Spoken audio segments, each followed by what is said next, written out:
Chapter 930. On the 17th floor of the dungeon, Noah walked into the vast cave that led to the 18th floor, which could give birth to level 4 Goliath. After a few days, he entered the cave again. The last time he fought with level 4 Goliath and level 5 Goliath, it became bumpy and battered. The scene had been restored to its original state. The dungeon originally had an automatic repair function. Otherwise, the monsters born from the walls, floor, and ceiling would leave traces every time they broke free from the shackles of the rocks. Then the entire dungeon would have been riddled with holes. Hence, Noah wasn't surprised at all when he saw that the cave was still intact. He only turned his gaze to the huge wall that could give birth to Goliath. Looking at the wall that was as smooth as ice, he rubbed his chin. It seems that this time, the level master will not violate the rules and appear. According to the rules of the dungeon, the birth time of the level master must be 1 or 2 months after death. The reason why the second Goliath appeared immediately last time and was upgraded to level 5 was entirely because Noah used divine power without permission and attracted the rejection of the dungeon. Now that Noah had entered in a well-behaved manner, it naturally wouldn't cause any abnormalities. If that's the case, I can also give it a try here. With such a sentence, Noah took out a piece of parchment. Noah Dole LV. 3 Power, SSS 1761, SSS 2000 Durability, SSS 1775, SSS 2000 Dexterity, SSS 1763, SSS 2000 Agility, SSS 1778, SSS 2000 Magic, SSS 1750, SSS 2000 Mystery, H Magic Guide, I Magic. Skills, Protection from the World, Permanent Skills. Equivalent to luck. Events that had a direct relationship with luck would eventually lead to the most favorable results. This morning, before Noah left the base camp of Hestia's family, Hestia helped Noah to update his ability value. After this period of twists and turns, Noah finally accumulated the proficiency of the basic ability to the maximum and could continue to upgrade to the next level. In the morning, Hestia also said that Noah had killed level 4 Goliath and level 5 Goliath, which was enough to upgrade. Noah could be upgraded to level 4. However, Noah did not let Hestia help him upgrade. This time, Noah had to do it himself. Since I found out that divine power not only reacts to authority, but also to grace, I have always had this idea. Noah held the parchment that recorded his ability value. Perhaps I can also upgrade my ability value by myself. Who knows? This was not a baseless claim. This was because Noah's divine power was derived from a drop of God's blood that Hasti had dropped into Noah's body. Noah's mana source had absorbed a trace of the divine power and derived his divine power from it. Then divine power should be able to play the same role as divine blood. Of course, that did not mean that when Noah used divine power, his blood would become divine blood. However, Hestia's divine blood had already been dripped into Noah's body and was absorbed by Noah's body. Then, using the energy extracted from Hestia's divine blood to draw out the divine blood in his body, it might have the same effect as Hestia herself dripping her divine blood on Noah. This was Noah's idea. During this period of time, the reason why Noah did not hurry to leave after obtaining the world fragment was because he wanted to learn the sacred script and master the method of upgrading his ability value with divine power. Otherwise, once he left this world, without Hestia, Noah would not be able to upgrade his ability value. That won't do. Noah suddenly smiled. God's grace is of great help to me. In fact, from the perspective of the improvement in strength, Noah's improvement brought by God's grace was really nothing much. After all, Noah had the authority that could rival divine power, and the gate of Babylon that was not inferior to the authority in the slightest. Compared to the power of authority and gate of Babylon, the improvement that God's grace brought to Noah was really nothing. However, the grace of God could continuously draw out the possibilities in Noah's body. At present, the grace did not bring much improvement to Noah, but when he reached LV5, LV6, LV7, or even LV8, how much improvement would it bring? If there was no end to the improvement, then how much improvement would it bring? This was one of the reasons why the grace was valued by Noah. The second reason was that the grace brought 3 aspects of development: ability, skills, and magic. For example, the mystery that could cause miracles, or the magic that could increase the power of magic, and so on. These development abilities were very useful, coupled with the discovery of skills in magic. As long as he could obtain a powerful skill or magic, it would be a profit for Noah. Then there was the last and most important reason. That was one of the basic abilities, the durability, which would bring unimaginable benefits to Noah. This ability was mainly used to improve the body's ability to resist attacks, the ability to reduce physical damage, and the ability to bear the burden of the body. Don't forget, when Noah used the authority, once he used 2 avatars, not only would his magic power enter a state of intense consumption, but his body would also bear an unimaginable burden. Now Noah had an unlimited source of magic power, so his magic power was no longer a problem. If he could increase the durability, then he could greatly extend the time he could use 2 avatars at the same time. In this way, when the durability ability was increased to the extreme, it would not be a dream for Noah to freely use all 10 avatars. Of course, using avatars at the same time would also bring a burden to the spirit. But Noah's soul was originally very strong, and the strength of the spirit, which was directly linked to the soul, would also continue to increase. Considering from this point of view, it could be understood how much the grace would help Noah, right? With such expectations, Noah closed his eyes, and his mind was immersed in the source of magic power in his body. With a move of Noah's mind, the dark hole-like source of magic power began to spin, and instantly turned into a source of divine power. Then Noah controlled the divine power in the source of divine power, and let the divine power flow through his body. At this moment, Noah felt the ability value on his back emit an amazing temperature. Immediately, Noah poured the divine power into the ability value on his back in one breath. Clang! Outside, Noah's back suddenly bloomed with a blue light, illuminating the whole space. Immediately after, Noah's mind entered a dreamlike state. It was as if he was constantly sinking into the depths of his body, discovering some bright specks of light. Noah's mind was shocked, and without hesitation, he used his mind to wrap up those spots of light, and led them into his body. Suddenly, on Noah's back, the hard-to-understand text began to jump, and gradually changed. After an unknown amount of time, the text followed the blue light and disappeared into Noah's back. At the same time, a wave of information followed the flow of divine power in Noah's body, and rushed into Noah's mind. Noah LV. For strength, SSS 2000, A846 durability, SSS 2000, A868 dexterity, SSS 2000, A855 agility, SSS 2000, A873 magic, SSS 2000, A842 mystery, H magic, I swordsman, I magic skill protection from the world, a permanent skill. Equivalent to luck. Events that were directly related to luck would eventually lead to the most beneficial result. The corner of Noah's mouth slowly lifted. Chapter 931. This was a very peaceful forest. There were no signs of human habitation, and there was no end to it.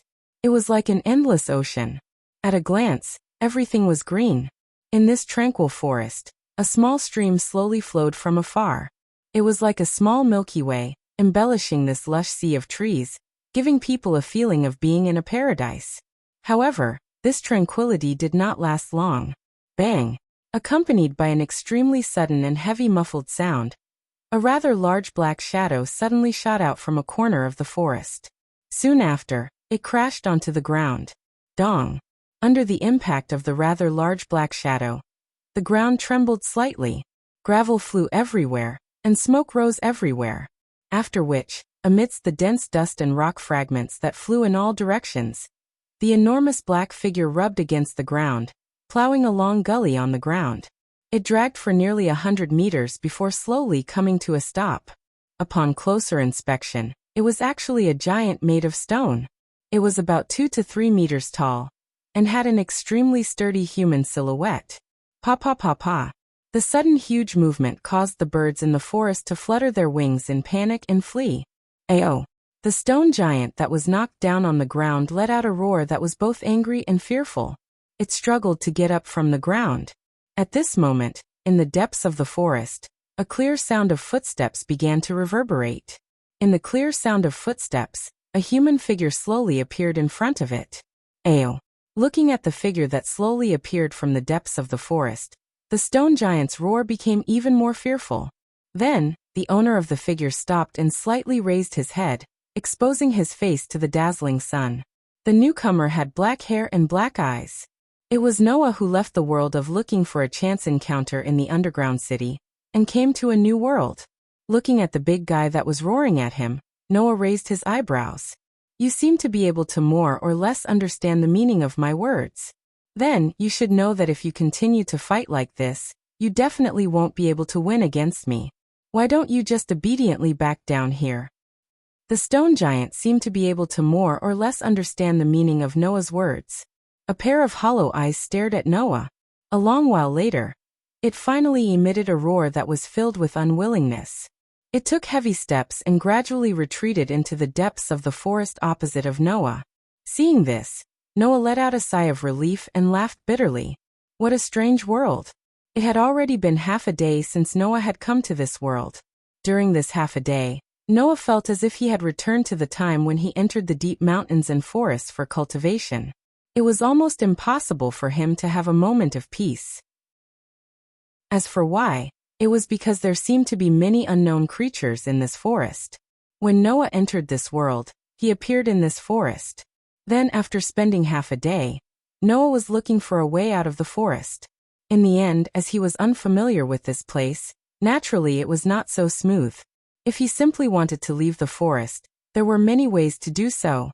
However, the unknown creatures in this forest would come out from the surroundings from time to time, and cause various disturbances to Noah. At the beginning, Noah was found by a flame-like creature that could float, move, and even make sounds. It was obvious that it had life and consciousness. It seemed to be deliberately luring Noah, and continuously led Noah into the depths of the forest. In addition, there were birds that could summon fog, flowers that emitted poisonous gas, small lizards that crawled in the dark, and even trees that walked on their own. Moreover, they seemed to be deliberately trying to mess with Noah. In various ways, Noah was badly battered, which was why Noah was still unable to find a way out of the forest. Most importantly, there seemed to be many powerful creatures in this forest. For example, the stone giant just now. According to the monster classification that Noah encountered in the dungeon in the previous world, the stone giant was at least level 3, which was much stronger than the Minotaur.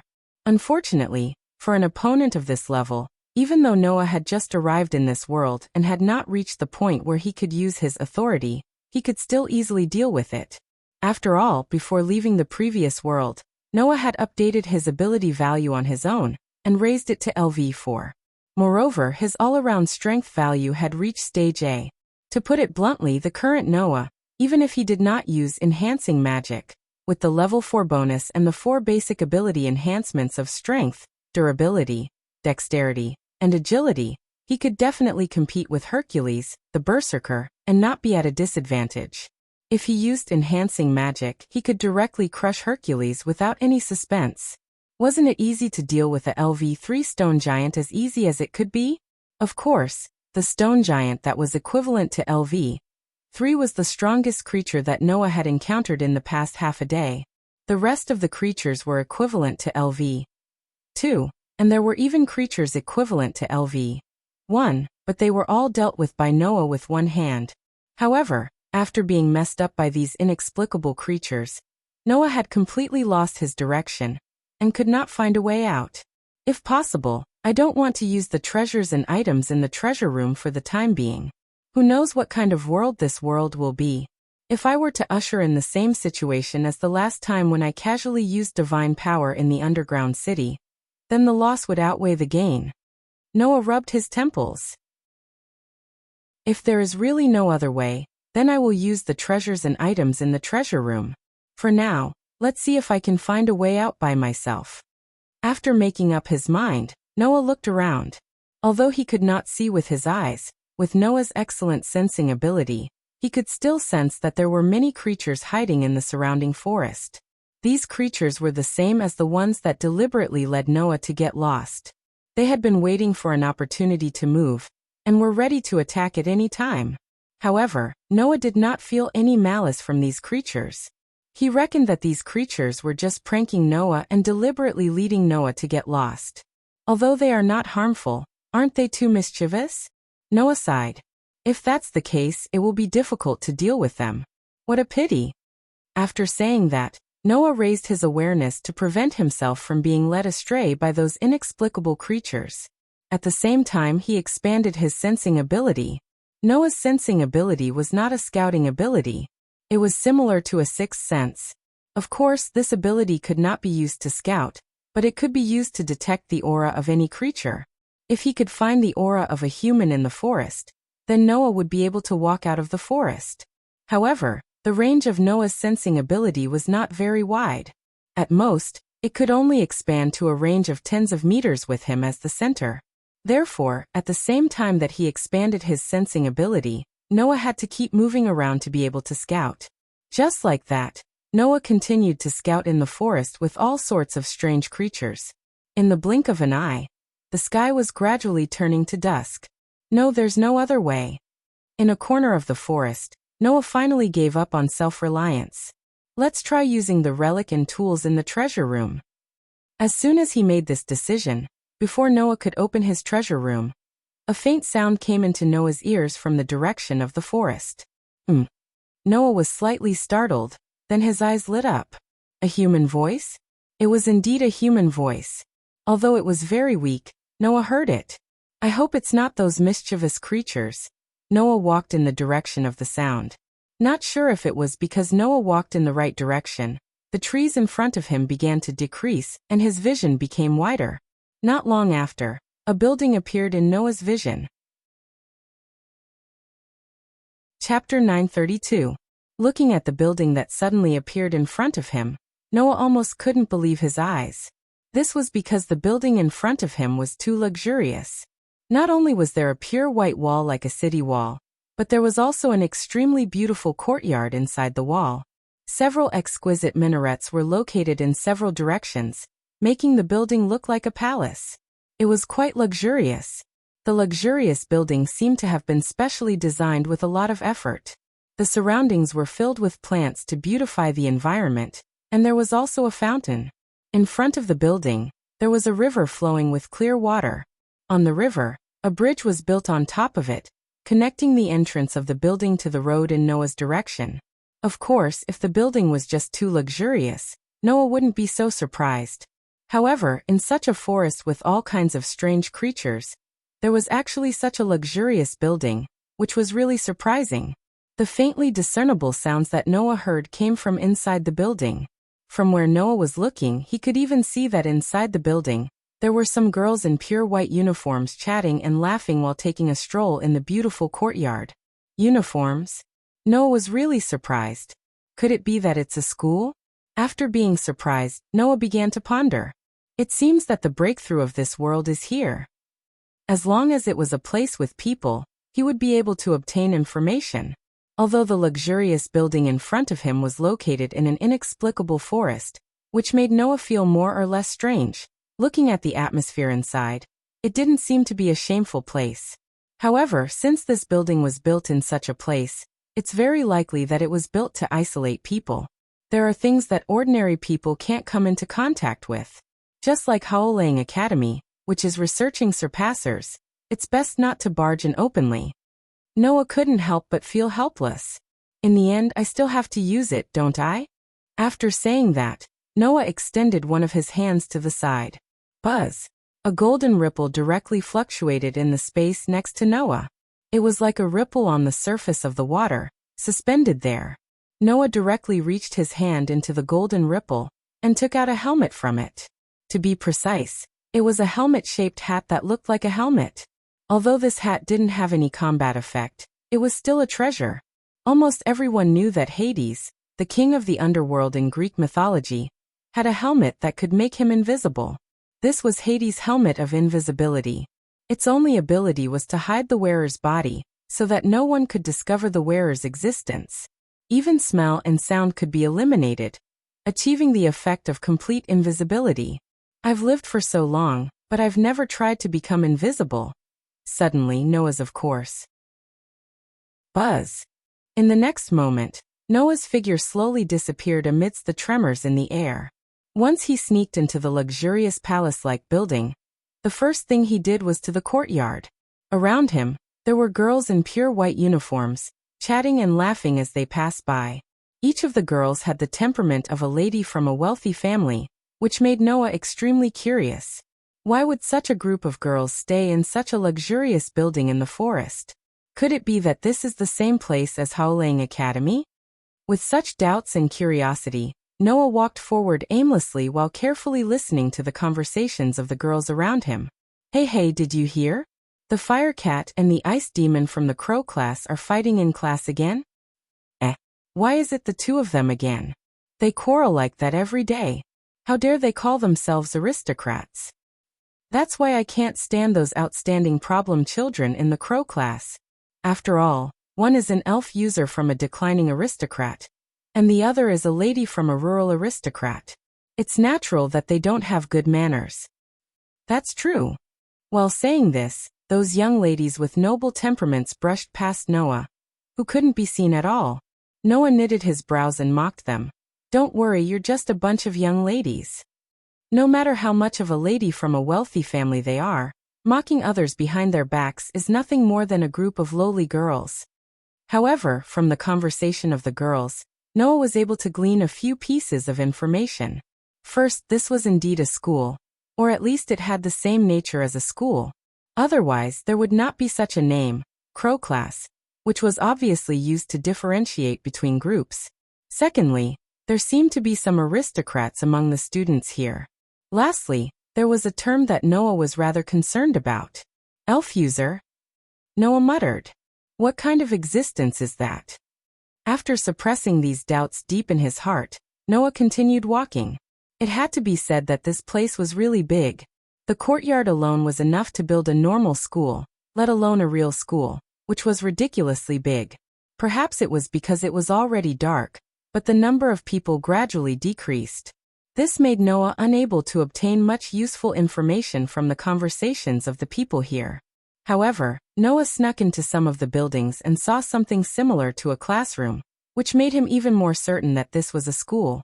However, for some reason, the interior environment of the building here was very strange. The stairs were crisscrossed. The corridor had many turns and forks. From time to time, some incredible creatures like the ones in the forest outside would pass by the corridor. Sometimes they were beast-like creatures. Sometimes, they were creatures filled with a magical atmosphere. Sometimes, they were creatures like Willow, the wisps. Sometimes, they were creatures like balls of light. Walking in such a place, it was extremely easy to feel as if one had entered a fairy tale world. The feeling was as if this was not a place where humans should live, but a place where those wonderful creatures should live. Noah, who almost got lost again, finally walked out of those strange buildings with a distressed face. I don't understand. Every time he enters a new world, Noah generally needs to spend a lot of effort to obtain information about the world. For Noah, this is undoubtedly the most difficult stage. After all, if he doesn't first understand what kind of world the current world is, then he will be limited everywhere and can't move freely. If this world also has a world will like Gaia and Alea to help, Noah can only leave such a useless hope and continue to walk here. At this time, from one of the buildings a person walked out. It was a tall woman who wore a red suit similar to that of an office lady. She had long grayish silver hair and a seductive face full of mature charm. She also wore a pair of small glasses on her face. She looked to be a woman in her 20s or 30s. Noah's outstanding sensing ability allowed him to sense an unusual aura from this mature woman, causing him to stop in his tracks and stand there. Then, the mature woman slowly walked past Noah, her high-heeled shoes making loud sounds as she walked past him. It was at this moment that the mature woman stopped her footsteps.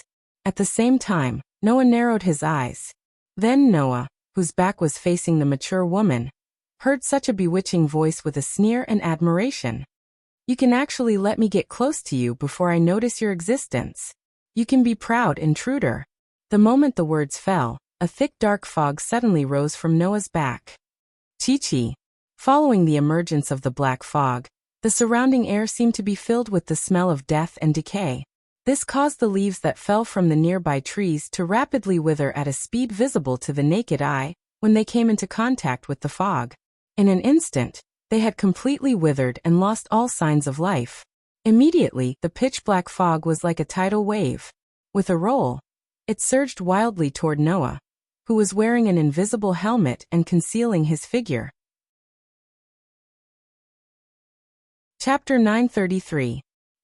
The thick dark fog surged out and directly shrouded Noah, who was wearing the invisibility helmet. There was not the slightest deviation, telling Noah that the other party was not bluffing, but had really discovered him. Hence, Noah's body moved as he sensed the corrosive wind coming from behind him.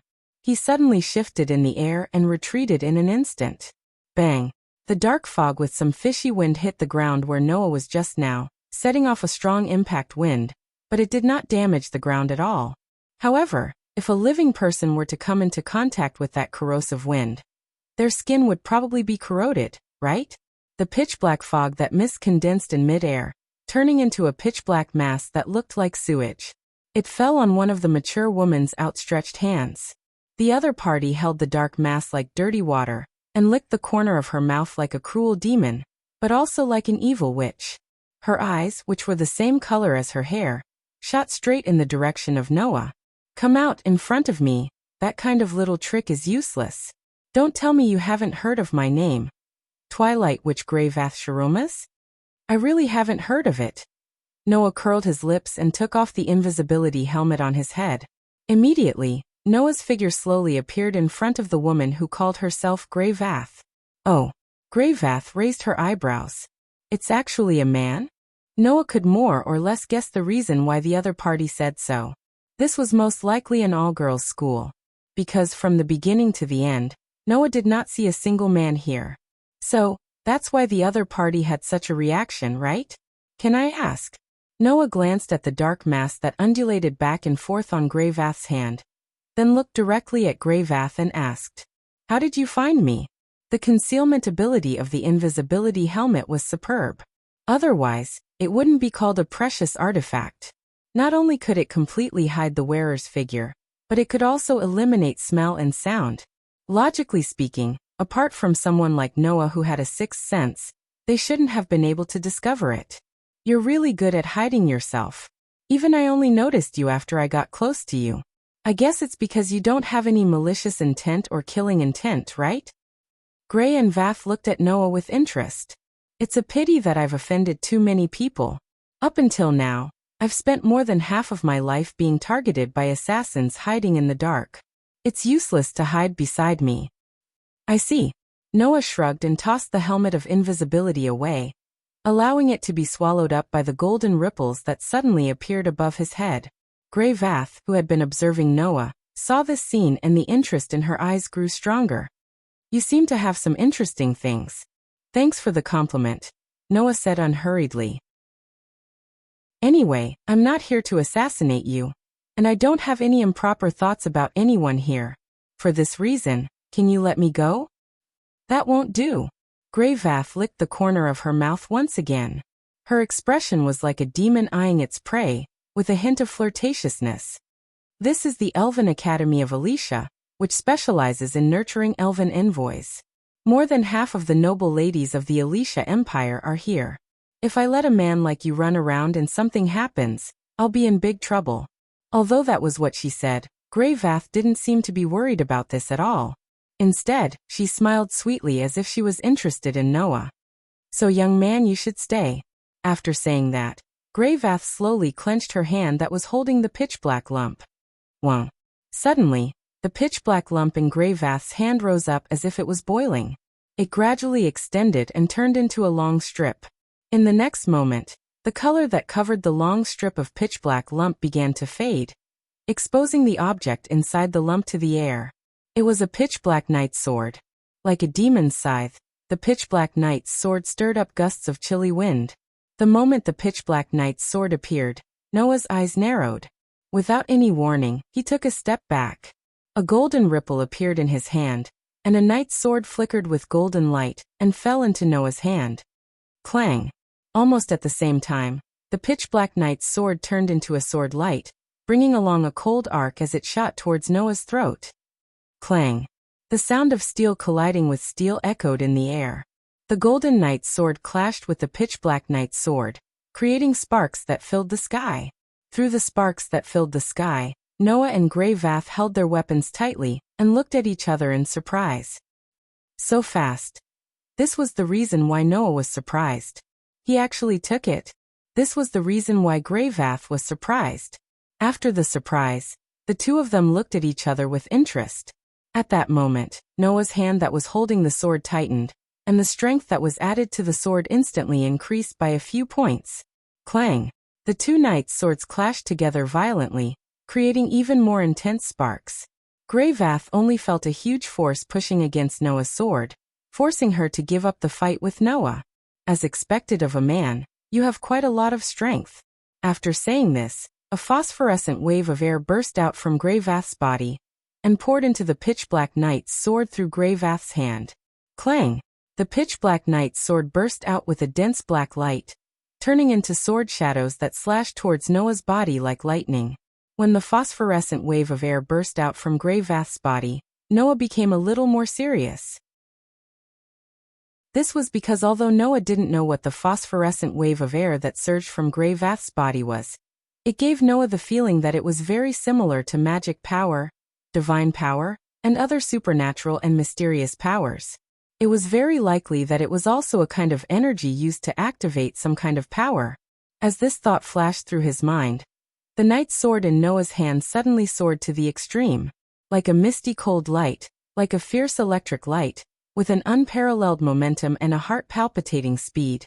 It directly enveloped Grey Vath's sword shadows. Clang, clang, clang, clang. All of a sudden, the sound of metal clashing rang out one after another. In the vast courtyard, two black shadows kept colliding, unfolding a dazzling sword dance. Noah's strength was overwhelming. After all, with his level raised to LV4 and his all-around strength raised to A stage, Noah's physical ability was now able to confront Hercules, who used to be a servant. With Grey Vath's tall and slender figure, it was estimated that she would be crushed by Noah's strength at the moment of contact. However, facing such a Noah, Grey Vath faced him head-on without fear, swinging a whirlwind of slashes. Grey Vath's strength didn't change. However, relying on the unknown phosphorescent power fluctuating around her, the knight's sword in Grey Vath's hand repeatedly bloomed with light, as if she was relying on the weapon to trigger a powerful force. Facing Noah, who was swinging his sword like a storm, she gathered all the power of the weapon to deflect the slashes that could split mountains and split rocks. If not, Grey Vath would definitely be defeated in an instant. As a result, Grey Vath's every attack contained almost all of her strength. If Grey Vath was a whirlwind, then Noah was a storm. Undoubtedly, his body that wasn't very strong showed an overwhelming sense of existence. Undoubtedly, the sword strikes that seemed to be light fell like meteorites. Over time, even with the support of the unknown power, which made the weapon burst out with a powerful force, Grey Vath gradually began to be unable to hold on and retreated. Chapter 934. Clang, clang, clang, clang. The sounds of swords and halberds continued to vibrate in the air. It was like an echo that continued to reverberate. In the vast courtyard, the bright sword light and the pitch-black sword light repeatedly clashed, setting off gusts of wind and sparks. It was dazzling. However, if one observed carefully, they would definitely be able to discover it. As time passed, the pitch-black sword light began to gradually slow down, while the resplendent sword light seemed to be at ease. Not only did it not weaken in the slightest, its strength and speed even increased, causing every slash to turn into a heavy blow that was not the slightest bit weaker than a meteor, shaking the ground to the point that it began to burst out pieces of gravel. In fact, Noah had indeed been merciful. Otherwise, with Noah's current ability value that was comparable to that of Hercules, even if he couldn't instantly kill Grey and Vath, he could at least end the battle faster. The reason why he didn't do so was because he didn't want to hurt Grey and Vath, and cause the relationship between them to be irreconcilable. No matter what, Noah was the one who had invaded the Elven Academy of Alicia Elves.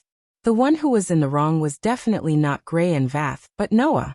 However, Gray and Vath's strength was indeed above Noah's expectations. Gray and Vath's swordsmanship wasn't inferior to Noah's at all. It was only because the difference in physical ability was too great that she fell into such an obvious disadvantage.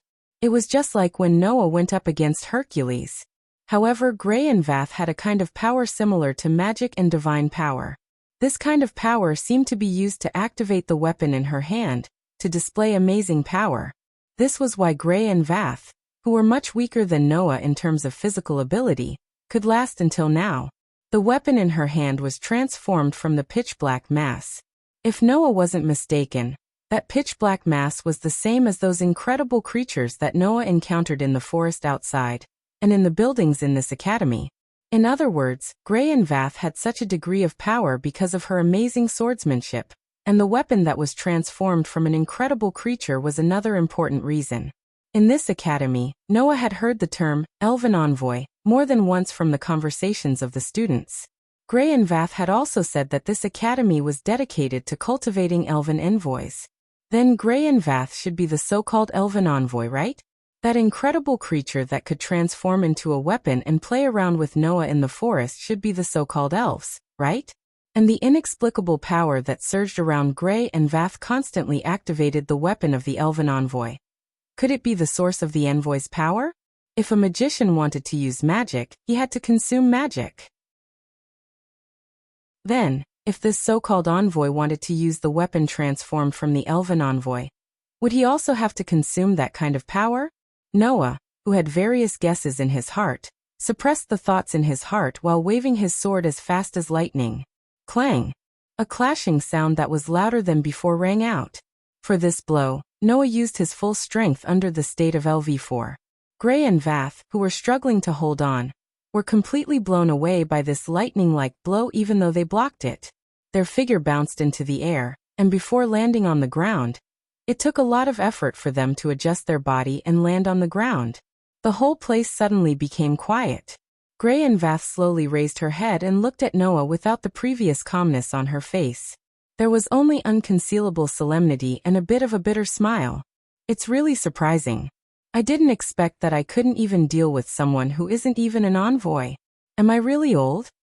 Old? Noah had a strange look on his face. Gray and Vath's appearance, although they couldn't be said to be very young, they should be around 20 or 30 years old, right? They were far from being old, right? Later, Noah realized how superficial his thoughts were. Young man. Gray and Vath looked at Noah and asked, "What's your name?" Noah. Noah hesitated for a moment, then said his name. Noah Dole. Dole. Gray and Vath frowned. I've never heard of your surname. Is it a fake name? I'm sorry. Noah shrugged. This is my one and only name, my real name. Gray and Vath stared into Noah's eyes, but could only see the calmness in those dark and deep eyes. Your eyes don't look like you're lying. Gray and Vath's expression relaxed a little. Okay, I believe you. At this moment a commotion began. Over there. The fighting sounds just now came from there.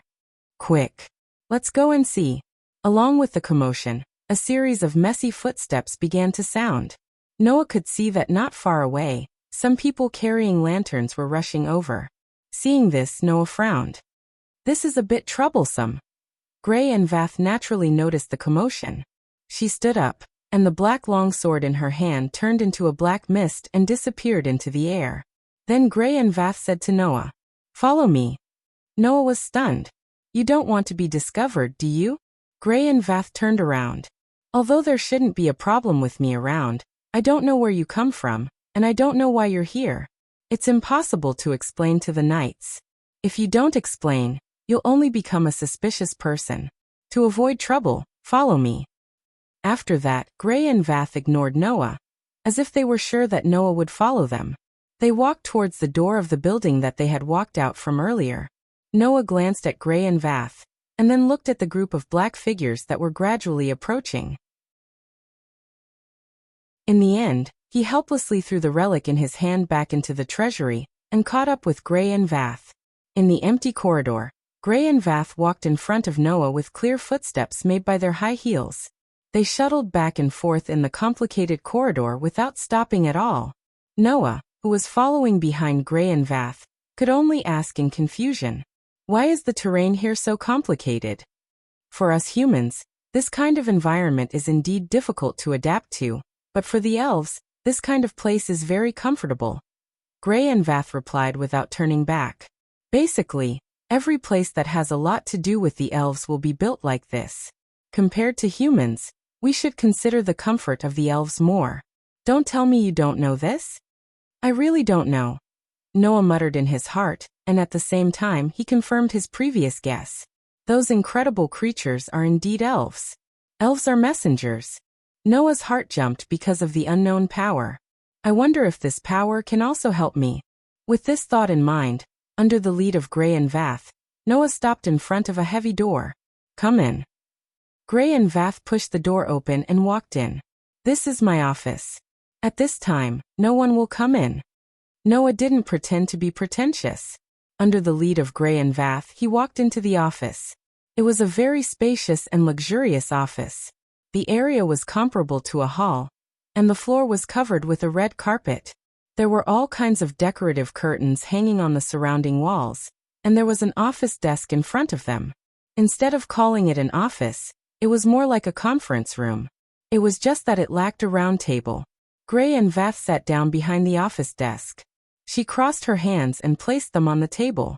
She looked straight at Noah, and the corner of her mouth curled up slightly. All right, young man, it's time to tell me your origin, right? Origin? Noah looked around and answered absent-mindedly. Didn't I tell you my name already? Oh, Gray and Vath narrowed her eyes. In other words, you only want to tell me your name? I want to tell you something else. Noah turned his head and looked at Gray and Vath. But even if I tell you, you won't believe me. I might as well not tell you. You still choose to hide under such circumstances. You have guts, Gray and Vath asked. Then what is your purpose? Chapter 935. Purpose. Under the gaze of Gray and Vath, Noah let out a bitter laugh. If I said that I came here because I lost my way, would you believe me? Lost your way? Gray and Vath were taken aback for a moment, and their eyes began to flicker with displeasure. Since you lost your way, why did you sneak into this academy? What can I do? Noah rolled his eyes.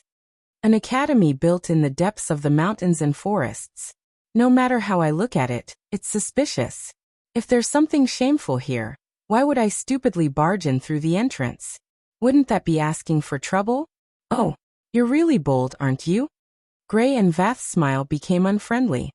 You actually said that the elven forest that is connected to the elemental elves' world is deep in the mountains and forests.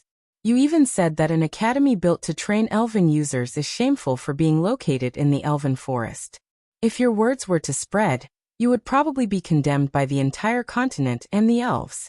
Speaking of this, Gray and Vath's gaze towards Noah became more and more thought-provoking. Or are you saying that you don't even know the basic knowledge that everyone in the continent knows? You don't even know about the existence of elves and elven users. Are you a suspicious person? At this moment, Gray and Vath's gaze was filled with coercion, as though they were a judge who wanted to force a criminal into a corner. Facing Gray and Vath's coercive gaze, Noah's expression remained calm, but he secretly sighed in his heart. Sure enough, was he exposed? In order not to arouse suspicion, Noah tried his best not to ask any questions. However, Noah only had a rough idea about elves and elven users based on his own guesses. He didn't know much about them at all. Here, the elves weren't the magical races in the world of looking for a chance encounter in the underground city. They had sharp ears, outstanding looks, and pure hearts. They would never be touched by people they didn't approve of. Instead, they were another kind of incredible creatures. This kind of creature seemed to be able to establish some kind of strange relationship with the humans in this world. It could even transform into the weapons of the humans who had an extraordinary relationship with it, allowing the mere existence of an ordinary human to display the power of an adventurer who had received a favor. These humans who could enslave elves seemed to be called elven users. And in order to enslave those inconceivable creatures called elves, it seemed that some kind of energy similar to magic and divine power was required. That was all Noah knew. Thus, with the increase in conversation, Noah, who basically didn't know much about this world, would naturally reveal his suspicious side. Since this was basic knowledge that everyone in this world knew, wouldn't it be suspicious if Noah didn't know? However, Noah couldn't stop the conversation with Gray and Vath. After all, Gray and Vath could discover Noah's suspicions through the conversation. And Noah could also obtain some information he wanted through the conversation. Therefore, Noah and Gray and Vath were simply testing each other. What kind of person I am, or even whether I'm suspicious or not, that's not important. What's important is that you only need to know that I don't have any enmity or malice towards this academy. Noah crossed his arms and swept his gaze around. But your identity is much easier to guess. You're not wearing a student's uniform, and you have such a luxurious personal office. You probably don't have a special position here, and you're the dean of this academy, right? Hearing this sentence, Gray and Vath weren't surprised that their identities were exposed. Instead, they were stunned and couldn't help but laugh a few times. Interesting. You actually don't even know me, the Twilight Witch. I'm really getting more and more interested in your identity. From Gray and Vath's words, it could be inferred that her name was absolutely resounding to the point where it could be known by everyone in the world. However, whether it was a good name or a bad one, that was unknown. After all, Gray and Vath herself had said that more than half of her life was spent being assassinated by others. So much so that Gray and Vath's senses were sharpened by the long-term assassinations to the point that even Noah, who was using Hades' invisibility helmet, could discover them. It was enough to see the ability of this mature woman. Noah, who had just arrived, didn't know Gray and Vath. It seemed that this place had become a suspicious place.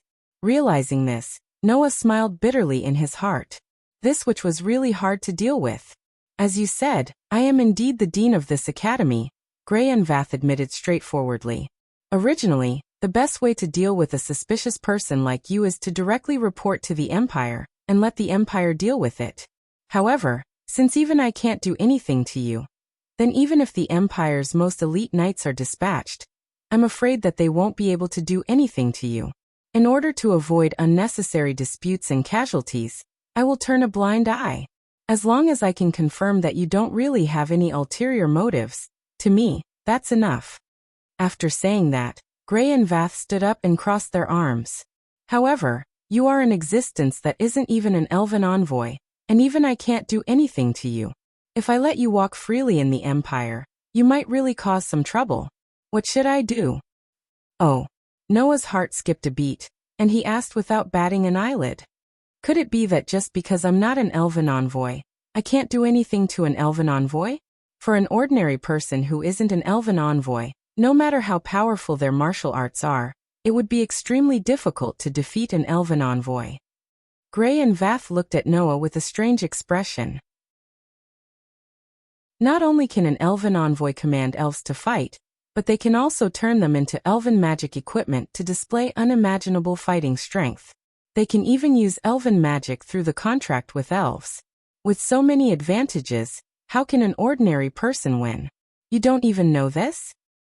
Then how can you be sure that I'm not an elven envoy? Noah asked curiously.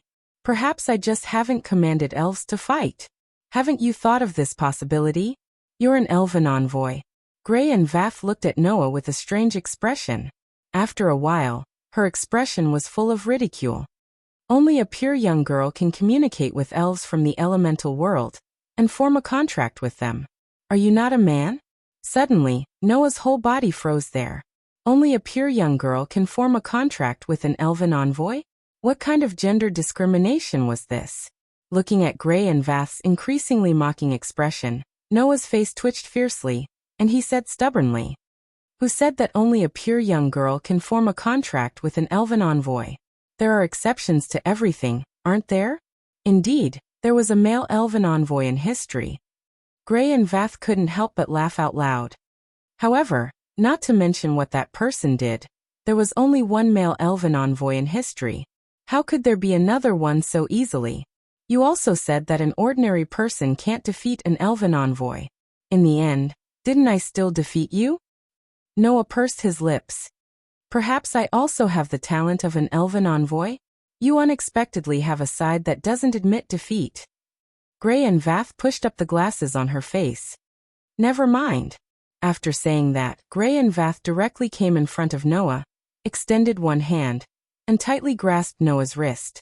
Before Noah could figure out what Gray and Vath were doing, he felt a pure energy suddenly flowing from Gray and Vath's body, entering his body, and circulating around Noah's body. Wow. At this moment, the dark and hollow mana source in Noah's body trembled, and a suction force erupted out of nowhere, wrapping around a strand of pure energy that flowed into Noah's body, and tyrannically pulling it into the mana source. At this moment, Gray and Vath let go of Noah's hand, and nodded as expected. I have already checked. You don't have the constitution of a witch G that can communicate with elves. You can't be an elven envoy. Really? Noah's eyes flashed, and he suddenly smiled. Why don't you check again? Gray and Vath held Noah's hand indifferently, and poured a strand of pure energy into Noah's body. Suddenly, Gray and Vath froze on the spot, and exclaimed in surprise. How is that possible? Chapter 936. Divine Might. It was a kind of energy that elven envoys needed to consume when using elven devices and elven magic. When Gray and Vath turned the pitch-black elves into their weapons, they drew out the power of the weapon called Elven Device. They were able to produce energy similar to the phosphorescent energy hovering around Noah. This was the power called Divine Might. Noah's guess was correct. Just like magicians needed to consume magic power when using magic, elven envoys also needed to consume energy called Divine Might when using elves in this world. Naturally, without Divine Might, they wouldn't be able to use elves and become elven envoys. When Gray and Vath checked Noah's body, because Noah didn't have Divine Might, they couldn't find any talent to become an elven envoys. However, that didn't mean that Noah didn't have the talent to become an elven envoys. It was just that Noah didn't have Divine Might and couldn't become an elven envoys. But just now, when Gray and Vath poured the energy called Divine Might into Noah's body to check whether Noah had the talent to become an elven envoys, Noah's mana source absorbed traces of Divine Might from Gray and Vath. It must be known that Noah's mana source was able to absorb and memorize all kinds of energy that were different from magic power that entered his body, and had the ability to transform them into this kind of energy. In other words, in that instant, Noah had the ability to transform the source of mana into the source of Divine Might. Under such circumstances, Noah had already guessed that using elves required some kind of energy similar to magic power and Divine Might. When Gray and Vath said that he didn't have the talent to become an elven envoys, he immediately transformed his mana source into Divine Might. Thus, Gray and Vath, who had once again poured Divine Might into Noah's body, were really surprised this time. Gray and Vath let go of Noah's hand, their eyes becoming uncertain. How could that be? What's wrong? Noah said with a faint smile. Do I really not have the qualifications to become an elf envoy? In fact, Noah had already gotten the answer from Gray and Vath's behavior. The main reason he said that was to return the favor to Gray and Vath for mocking him earlier. However, what Noah didn't expect was that Gray and Vath's reaction was a little different from what he had imagined. Although she was surprised or even shocked, Gray and Vath looked at him with uncertainty in their eyes and fell into deep thought. If that's the case, it might work. Noah couldn't help but frown at the unexpected reaction of Gray and Vath. What was this Gray Vath doing? Are you surprised that I have the talent to become an elf envoy? Noah asked with a frown. Since there has already been a male elf envoy in history, it shouldn't be a big deal for another one to appear, right? It's best for you to say that after you understand what the only male elf envoy in history did. Gray and Vath didn't react from their deep thought, and instead replied like a conditioned reflex. There is only one male elf envoy in history. His name is Solomon, and he is also known as the Demon King. He once brought about a destructive disaster on this continent, and can be said to be the most vicious and evil existence. If the fact that you are also a male elf envoy was exposed, would you still be able to say those words so easily? Hearing that, Noah's face sank slightly. At this moment, Noah finally realized what the change in his identity meant. If the only male elf envoy in history was really such an existence, then Noah would very likely be looked at through colored glasses by others, and be arbitrarily treated as the embodiment of disaster like the Demon King Solomon. The existence of a male elf envoy like the Demon King who brought destruction and disaster to the continent in the past, Gray and Vaz said. Now, do you understand how easy it is to be surprised by the fact that you are a male elf envoy? All right. Noah's furrowed brows slowly relaxed and he looked at Gray and Vaz. Then what do you plan to do with me? Noah wasn't the Demon King Solomon, and it was impossible for him to bring unimaginable disasters to this world like the Demon King Solomon. It wasn't that Noah couldn't do it, but that Noah didn't want to. However, others might not think so. Since this was a world with an empire as its background, then most likely many people might be overly sensitive and arbitrarily treat Noah as a threat to this continent. When the time came, in order to eliminate the threat before it sprouted, no one in this world would mind taking action against Noah. Although Noah wasn't afraid, if an unexpected disaster really came to him, he wouldn't be merciful. Even if Gray and Vaz were making things easy for him, it would be the same. However, just as Noah was thinking, Gray and Vaz suddenly asked such a question. How old are you now? Me? Noah tilted his head, but still answered. 19 years old this year, almost 20 years old. 19 years old. A smile suddenly appeared on Gray and Vaz's face. Just in time, you barely passed. What do you mean? Noah was confused and said in a bad mood. You want to kill me or cut me, just say it, and I'll take it. Why are you keeping me in suspense? Don't mind it. Grayvath waved her hand and brushed off Noah's question perfunctorily. Then she said, don't worry. Then she said, Kid called Noah, do you want to stay here? The sudden suggestion stunned Noah on the spot. Stay here? That's right, Gray and Vaz said with assurance. Although I don't know where you came from the looks of it, if you stay here, you don't have a proper status, right? Noah didn't hide it and directly nodded in acknowledgement. If you stay here, with my status and authority, I can definitely give you a proper status in the Audiobook Empire, Gray and Vaz said. In the Audiobook Empire, although the elven messengers can enjoy all kinds of privileges, because the elven messengers have great power, if they harbor evil intentions and intend to rebel, they will pose a great threat to the empire. If you, as an elven messenger, don't even have a proper status, you will definitely be seen as a threat and be arrested by the empire's elven knights. Oh. Noah smiled, but there wasn't much of a smile in his eyes. Do you think I will obediently listen to your orders because of this? How can that be? Gray and Vaz spread out her hands. You were able to beat me without using an elf, and without even having a contract with an elf. If you were to sign a contract with an elf, and obtain the power of an elf, then even if the Empire's 12 most outstanding elven envoys, the 12 knights, were all dispatched, it is still unknown whether they could do anything to you. Gray and Vaz looked straight at Noah and revealed a devilish smile. But if the Empire keeps sending people to harass you, even if you come here with a plan, it will be difficult for you to take a single step. Why don't you accept my suggestion? Noah looked straight at Gray and Vaz and said calmly, What's the purpose? It was obvious that Gray and Vaz wanted to keep Noah here, and there must be a reason. Otherwise, Gray and Vaz wouldn't suddenly keep a man in an academy full of pure and innocent girls. It's not really a purpose. Gray and Vaz might have felt that there was no benefit in hiding it from Noah, so they just said it like that. I just want you to do me a favor. A favor? Noah asked. What favor? Don't worry. With your ability, as long as you obtain an elf, it shouldn't be difficult. Gray and Vaz smiled sweetly. As for what favor it is, you will know very soon. Anyway, it's not something harmful to you. Noah didn't ask any more questions. He just looked at Gray and Vaz, trying to find something from her eyes. Gray and Vaz didn't avoid Noah's gaze. Although there was a strange and unpredictable look in her eyes, there was no malice. I finally understand why you have the title witch. Noah smacked his lips. I understand. Let's each take what we need. Gray and Vaz smiled. It wasn't a flirtatious smile like before. Instead, it was a smile that came from the bottom of her heart.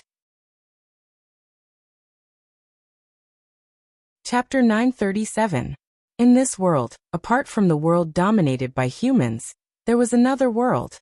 People called it the elemental spirit world. As the name suggested, it was a world inhabited by strange creatures called elves. In this elemental spirit world, there were all kinds of elves with strange abilities, and they were closely related to the world inhabited by humans. The only ones who could communicate with the elves with strange abilities were those pure and innocent girls among humans. These girls who could communicate with the elves were called witch concubines. Among them, there were also witch concubines who strengthened their bloodlines, talents, and other characteristics through generations of marriage, thus forming contracts with the elves and using the power of the elves. People called them elven envoys. As elven envoys, witch concubines could use the contracts they formed with the elves to summon the elves that lived in the elemental spirit world to their side. Through using the elves, they could achieve their goals in battle or other aspects of life. When the elves that lived in the elemental spirit world were summoned to this world, they generally had two forms. One was their original form. That was a form that had no quality and no fixed appearance. It was only the core of divine power, and was called the core of divine power. When the elves were summoned in this form, it could not be said that the elves were summoned, but a part of the elves' abilities were summoned. Thus, elven envoys would use this form of summoning when using elven magic, using it as a reservoir of divine power to allow the elven magic to have the true power it should have. It was also for this reason that elven envoys who formed contracts with elves of a certain attribute could only use elven magic of the same attribute as their contracted elven magic. If they lost their contract with elven magic, even if they could continue using elven magic, the power would be pitifully weak. As for the other form, it was a pure form that directly summoned a part of the elves themselves. The so-called pure form was the original form of the elves. When the elves that had the appearance of a cat were summoned in their pure form, they would have the appearance of a cat. When the elves that had the appearance of a dog were summoned in their pure form, they would have the appearance of a dog. When the elves were summoned in their pure form, they were truly summoned. It was just that summoning a pure form elf required an enormous amount of divine power, and it was also very difficult to control. However, compared to simply summoning a pure form elf, it was undoubtedly much more powerful when used to perform elf magic. Using the purified form of the elves to a higher level, transforming a part of the purified form of the summoned elves into the most suitable weapon for oneself, and combining the powerful elven power with the elven user's own power. This was the realm where the elven user's power could reach the pinnacle. Elven device. Only a fully mature elf user could use the powerful equipment transformed from elves. It was precisely because one could obtain so much power after contracting with a fairy that the status of a fairy envoy was the most important no matter where one went. After forming a contract with an elf, one can not only use the elven magic of that element, but also command the elf, and even turn the elf into a powerful weapon. With so many advantages, no wonder Greyvass said that it would be difficult for an ordinary person to defeat an elf user, no matter how powerful they are. In the dean's office, Noah flipped through a thick book with a helpless expression. Moreover, other than forming a contract with an elf user and being summoned to this world, the elves can also come to this world through the gates of the elemental elves world that exist all over this world. No wonder I met so many elves in the forest. The gates of the elemental elves world would sometimes open temporarily in a random place in this world. Sometimes, humans would use certain techniques and methods to stabilize the unstable entrances and form the gates. The reason why the Elven Academy was located here was because there was a gate that led to the elemental elves world. The forest around the Elven Academy was the residence of the elves who came here through the gates to the elemental elves world. Therefore, it was also known as the Elven Forest. So this academy is not located deep in the mountains and forests because it's shady. Instead, it's built here because there's a gate that leads to the world of elemental elves. The elves in the forest are elves who accidentally entered this world through those gates. Noah was speechless. Well, this is basic knowledge that everyone in the world knows. I actually treated it as something that cannot be seen by others. No wonder that witch found me suspicious.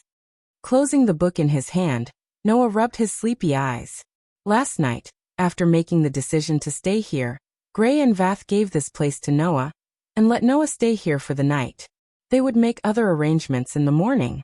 However, Noah didn't rest. Instead, he asked Greyvath for a book that could briefly explain the background of this world, and had a preliminary understanding of the situation of this world. This is much more interesting than I thought, Noah smiled slightly. Let me look forward to it. Leaving this thought, Noah looked at the sky outside. At this time, the sky outside was already bright.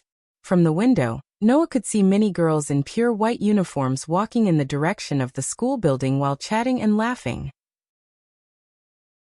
It was obviously time for class. Gray and Vath said that they will officially arrange for me to transfer to this academy today, and let me have a proper identity. Before that, I will take a nap. After making up his mind, Noah was about to close his eyes and take a nap when someone knocked on the door of the dean's office. Then a rather solemn and stern voice sounded from outside the door. The commander of the Wind King Knights, Alice Faringerto, requests to see you. Dean, are you in?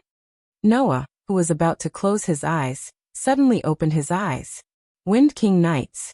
It was a knight order formed by the outstanding students in the academy to protect the Elven Academy. It was like the student union and the discipline committee in ordinary schools. However, because this Wind King Knights was made up of outstanding Elven users, their power was much greater than the student union and the discipline committee in ordinary schools. They even had the responsibility of banning students and people who cause problems. Last night, those people who rushed over after hearing the fighting between Noah and Gray and Vath were the students of the Wind King Knights.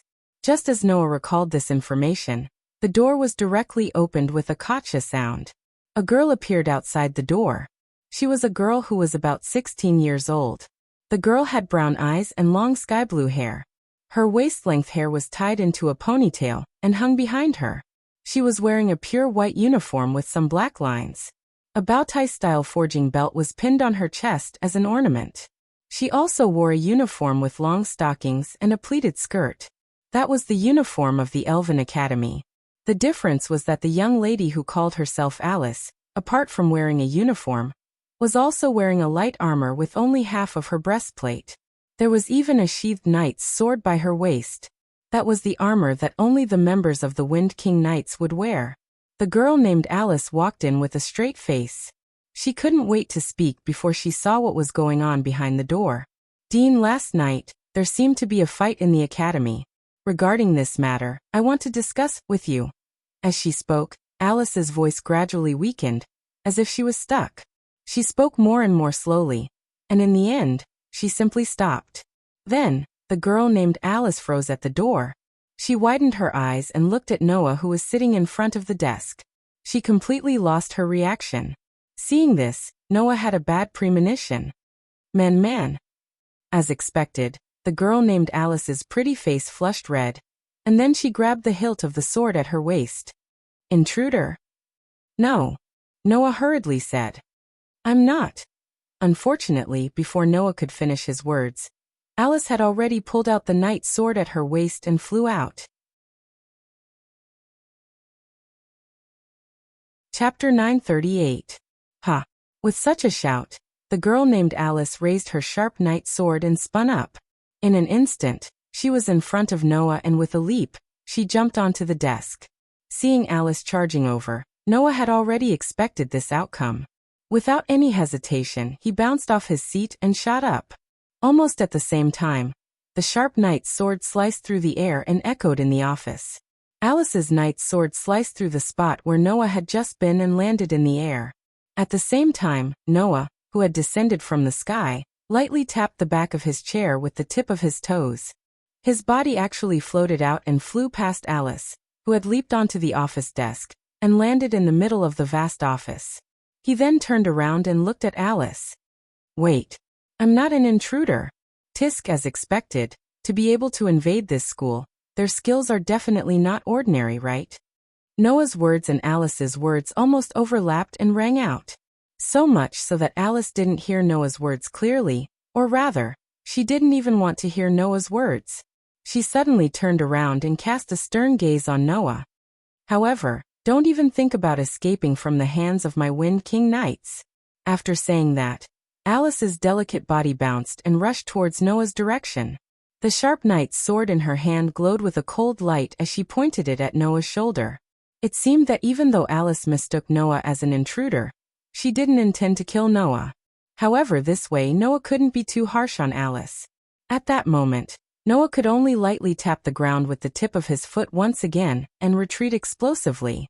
Alice immediately closed in and waved the long sword in her hand, turning it into streaks of sword light that flashed towards Noah's direction. "Hey, wait," Noah hurriedly explained while dodging the streaks of sword light with his nimble body, causing the knight's sword to hit empty air. "I'm not an intruder. I'm also a student here."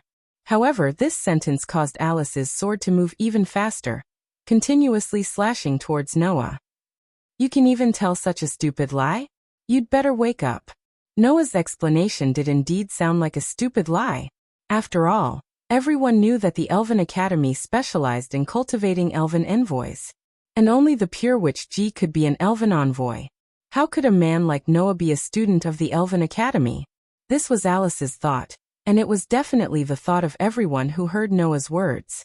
Noah could only repeatedly dodge Alice's slashes, and it was as if he was dancing an extremely intense dance with Alice. His footsteps were strong, powerful, and agile as he dodged from time to time, retreated from time to time, passed by Alice from time to time, and swapped positions from time to time. In the vast office, he vividly displayed his movement technique. "I'm really a student here." Noah gradually began to feel impatient. "If you continue to attack me, I'm going to retaliate." "Retaliate? Why don't you try fighting back?" Alice seemed to be enraged, and the slashes in her hands became more ferocious. "Don't keep dodging. Be a good boy and be turned into sashimi." "Why sashimi?" Noah couldn't help but complain, but his impatience had reached its limit. Without any hesitation, he dodged Alice's slashes. Noah's gaze swept the surroundings, and then stopped at a ribbon that was fastened to a hanging curtain by the wall. Duh. In the next instant, Noah stomped heavily on the ground, and his body shot out. In an instant, his body flashed to the side of the wall. He extended his hand and pulling the ribbon off. "Wake up." The girl named Alice didn't give up and rushed forward.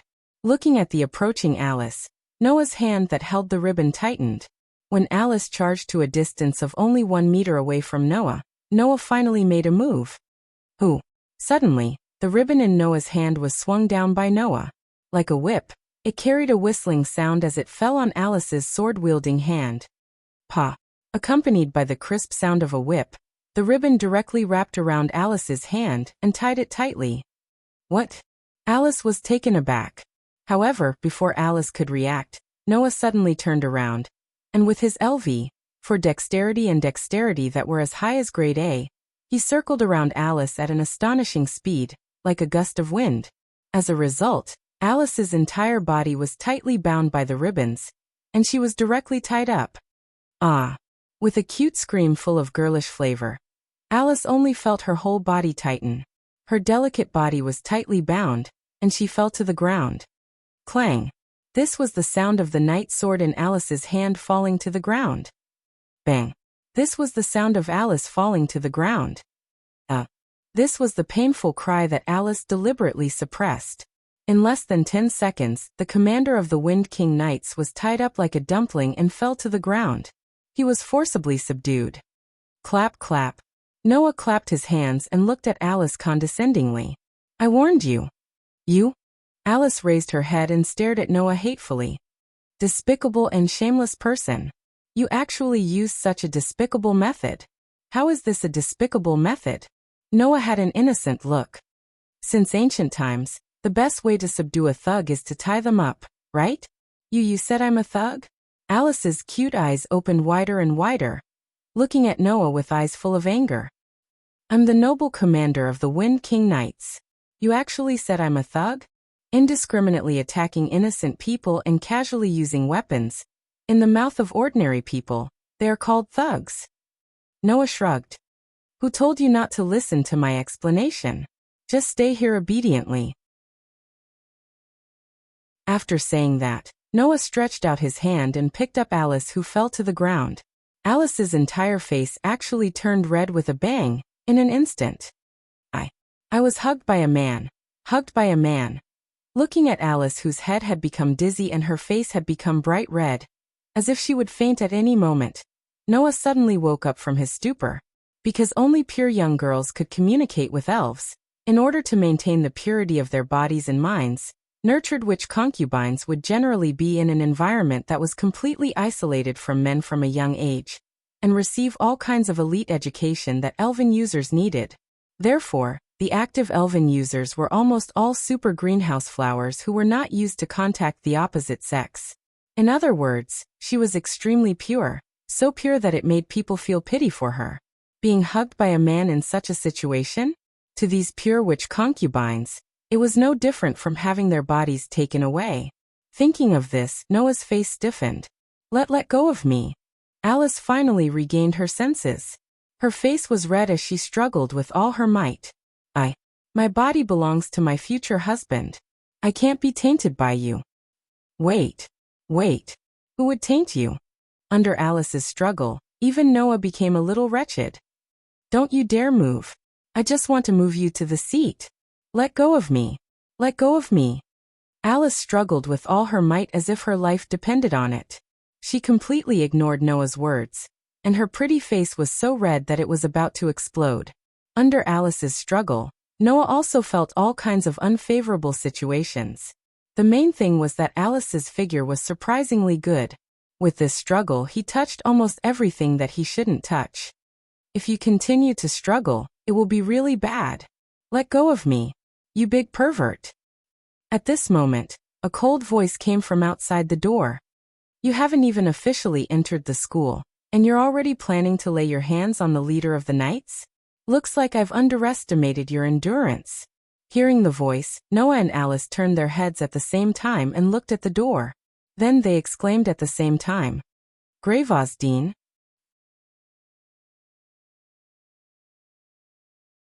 Chapter 939. I don't agree. About 15 minutes later, in the dean's office of the Alicia Elven Academy, Alice slammed her hands on the desk in front of Gray and Vaz, and yelled at Gray and Vaz agitatedly. I will never agree to a man studying in the Alicia Elven Academy. Alice glared sternly at Noah, who was standing casually at the side. Her pretty face was filled with resistance.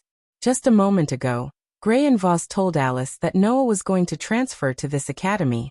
Greyvath had just left to inform the others of this matter. Gray and Vaz also explained that Noah was a male elven envoy. Alice was naturally shocked that Noah, a male, was actually an elven envoy. Perhaps it was because of Noah or because of her resistance to men, but compared to Noah being a male elven envoy, Alice was more concerned about the fact that Noah was going to transfer to this academy. That was why this scene happened. Gray and Vaz seemed to have expected Alice's reaction and spoke calmly. Leader, I know how you feel, but this is something that I, as the dean of this academy, have decided. Are you going to go against it? But Dean, this person is a man. Alice didn't seem to accept it at all. Her expression was starting to make people think of her as a stubborn person. This is an all-girls school. How can we let a man transfer in? Alice's words weren't unreasonable. In an academy filled with pure and innocent young girls, it was not a good thing for a healthy man to suddenly transfer into the academy. No matter how one looked at it, it was not a good thing. Not to mention, this man was the second male elven envoy in history. Such a person would only bring chaos to the academy. Naturally, the Wind King Knights who had to maintain order in the Alicia Elven Academy wouldn't agree with Noah's existence. As the leader of the Wind King Knights, for the sake of the academy's order, Alice's resistance wasn't unreasonable. However, in the face of Alice's words, Greyvath calmly replied, That's right. When did the Alicia Elven Academy become an all-girls school? Why didn't I know about it? Alice was stunned. The Alicia Elven Academy is an academy that specializes in nurturing elven envoys.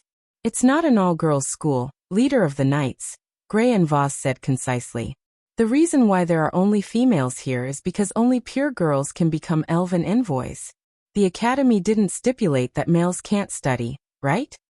Alice was speechless. As the dean of this academy, my purpose is to nurture more and more outstanding elven envoys for the empire. And this academy will always welcome anyone who has the talent to become an outstanding elven envoy. Gray and Vaz. As for whether the other party is male or not, that's I don't care. Ufs. SSSS. What about the test? Regardless of whether he's an elven envoy or not, he has to pass the test to enter the academy, right? You don't have to worry about that. Gravath glanced at Noah, who seemed a little bored at the side. I personally tested this fellow's ability. I can guarantee that there won't be any problems. But Alice seemed to want to say something. Alice Faringelto. Gray and Vaz interrupted Alice with an extremely calm, but unimaginably forceful tone. This is something I've decided on. Do you want to go against it? No. A look of struggle appeared on Alice's face, but in the end, she still obediently swallowed all the opinions in her heart. She took a step back and glared at Noah hatefully. However, I will never acknowledge him. If he does anything that harms the order and reputation of the Alicia Elven Academy, I will take action against him as the leader of the Wind King Knights. Of course, this is your duty and you're right. Gray and Vaz nodded without a trace of surprise. Then this matter is decided. Are you done? Noah, who had been watching quietly from the side, finally spoke. Then what should I do next? Don't worry, I've already made arrangements. Gray and Vaz crossed her arms and looked at Noah. Originally, I intended to put you in one of the classes, but after thinking about it, with your age, you're almost ready to graduate in this academy. In addition to some other problems, I've decided to arrange for you to be by my side for the time being. Arrange for me to be by your side? Noah was slightly taken aback. How? How can this be? Alice's reaction was even more intense. How can a man be by the side of the dean? This isn't a big deal, right? Gray and Vaz spoke as if they weren't shocked to death. Arranging for a disciple to be by your side to teach. Isn't that the responsibility of every teacher? Disciple? Noah was stunned. Disciple? Alice's mouth was slightly agape as she stammered. Disciple? Could it be? It's probably what you're thinking. Gray and Vaz smiled sweetly. I've decided to personally teach this rare male elven envoy. Alice gasped and stood there in a daze. She didn't react for a long time. As for Noah, he was completely confused. Just what was this demoness thinking? Half an hour later, under the lead of Gray and Vaz, Noah walked out of the dean's office. Compared to humans, the architectural design of the Elven Academy prioritized the comfort of the elves. Therefore, if Noah, who had just arrived here not long ago, were to walk around alone, he might have to take a long detour just like yesterday to find the right path. Walking along the corridors that resembled a shrine, Noah looked around. Is that a male elven envoy? A male elven envoy like that demon King Solomon. His eyes look so fierce. He looks so evil too. I wonder if he'll do anything to us. That's right. A group of girls in pure white uniforms gathered together and whispered to each other as they cast fearful and curious gazes in Noah's direction.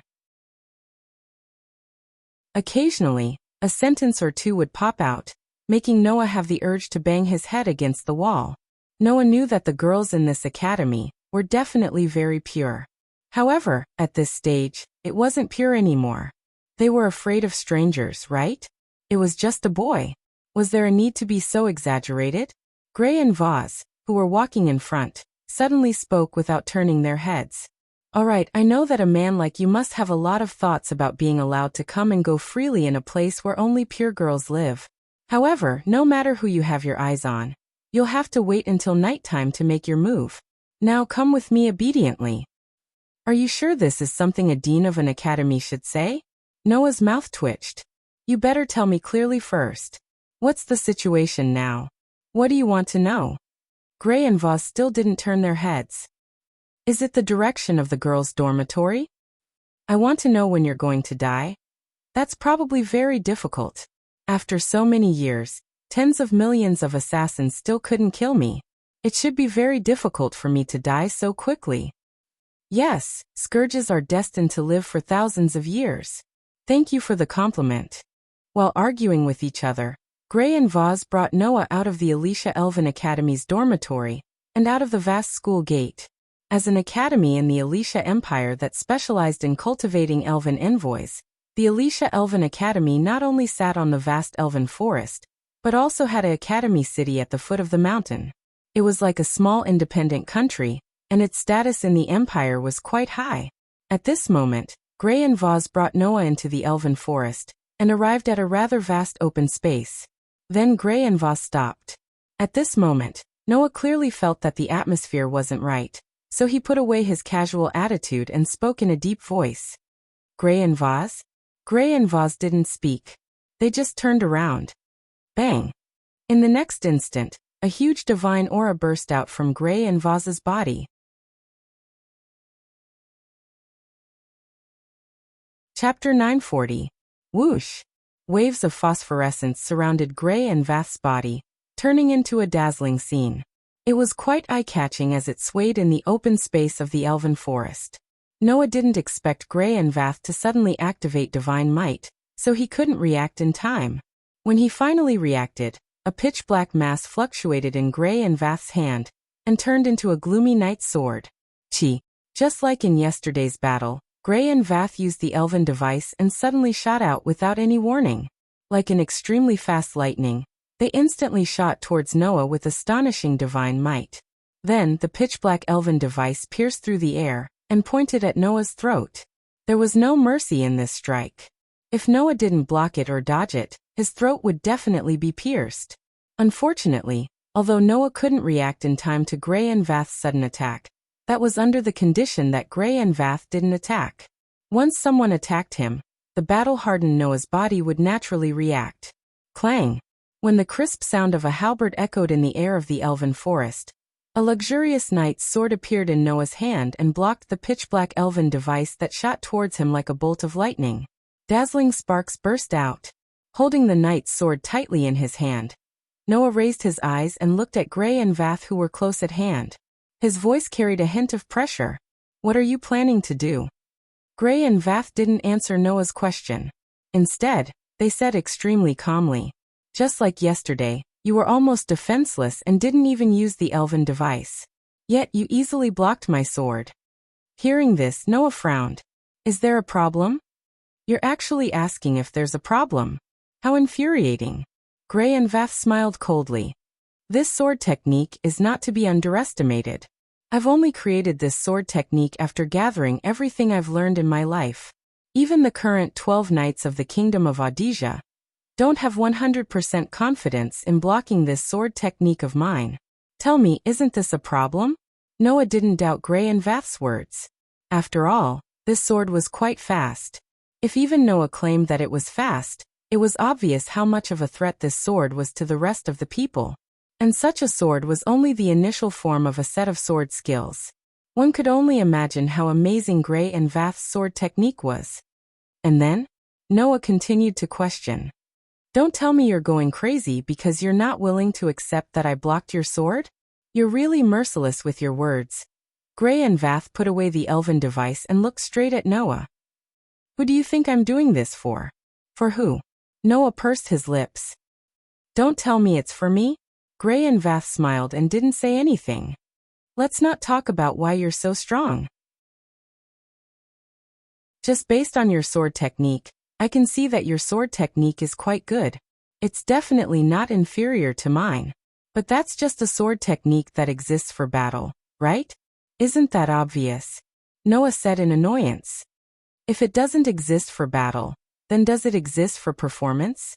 Noah said this casually. However, Gray and Voss nodded in agreement. "That's right, it's for performance." Noah immediately stood up, slightly startled. "For performance? Is this a joke? If I really learn a sword technique that's used for performance, I'm afraid that I won't be able to kill enough enemies in battle, right? It's not purely for performance." As if she saw through Noah's doubts, Gray and Voss raised the sword in her hand and spoke with a strong and powerful voice. "But if you want to unleash the true power of the elves, then it's necessary to have a technique that's both practical and aesthetic. This is the sword dance." Sword dance. Noah first repeated this term, then recalled the knowledge about the sword dance that he read in books. The so-called sword dance was actually the battle technique that Gray and Voss said had both practical and aesthetic value. To be more precise, it was a kind of ritual. The purpose of this ritual was to please the elves. The elves that formed a contract with the elven master also had their own will. Of course, if the elven master was unwilling to lend his power to the elven master, then the elven master wouldn't be able to control the elven master, and might even cause the elven master to lose control. The sword dance existed for this purpose. This kind of battle technique that was both aesthetic and practical could keep the elves in a good mood and unleash their full power, while obediently being controlled by the elven master. Not only that, by performing the sword dance to other elves, the other elves could temporarily listen to the elven master's voice and communicate with the elven master, providing all kinds of assistance. Therefore, when the elf users in this world fought, they all used this kind of sword dance, which was both practical and aesthetic. It was said that other than the sword dance, there was also a special kind of ritual music that could achieve different effects through different dances. For example, there was a ritual music that could strengthen the elven master's seal, a ritual music that could give blessings to the elven master, and even a ritual music that could temporarily increase the elven master's strength. There were all kinds of ritual music that could achieve all kinds of effects. Although your sword dance is very powerful, it only exists for battle. It's not good for an elven master if you can't unleash the effects of the sword dance, Gray and Vath explained. Whether it's to unleash the power of the contracted elven master, to hold a large-scale sword dance in a public place, or to communicate with the elves, the sword dance is necessary. In other words, the reason you brought me here is to correct my sword skills. You want my sword skills not only to be used in actual combat, but also to be used as an ornamental sword dance, right? Noah sighed. All right, my sword dance is indeed more practical. It's not impossible to correct it. Not only that. Gray and Vath directly looked at Noah. I also want to teach you my ultimate sword dance. Ultimate sword dance. Noah's heart skipped a beat. The sword dance just now? That's the initial form of the ultimate sword dance. It's called purple lightning. Just like what you saw, it's an extremely simple sword dance that uses unparalleled speed to stab. But as long as I use it, my stab will be at least 10 times faster than usual. Gray and Vath said with some pride. Other than the purple lightning used for stab, my ultimate sword dance also includes body destruction, group annihilation, counter-specific attributes, weapon destruction, counterattack, sword killing, and so on. You've only seen the initial form of the purple lightning. You haven't seen the later ones yet. Hearing this, Noah was more or less moved. It was only the initial form of the ultimate sword dance, but it already had that kind of power. If she used all the ultimate sword dance, then how powerful would it be? It seemed that this Gray and Vath's sword dance was even more powerful than he had imagined. Of course, other than the sword dance, you still have a lot of things to learn. For example, you need to learn how to communicate with elves, how to control divine power, how to control elves, and even how to use elven equipment. You need to learn all of these. Gray and Vath poked Noah's forehead with her finger. As a warrior, your strength is indeed quite amazing. But as an elven user, you're still far from it. You don't even have a contract with an elf. You can't even be considered an elven user. There are still a lot of things you need to learn. So you're my teacher? Noah laughed bitterly, but he also understood. I understand. Whether it's the sword dance or the power of an elven user, if you have anything you can teach me, then feel free to teach me. Hearing this, Gray and Vath smiled. This smile didn't have any part of being a witch. It only had the responsibility of being a teacher. Looking at the smiling Noah, Gray and Vath thought to themselves, this is the second time I'm teaching someone. I hope I can make it in time.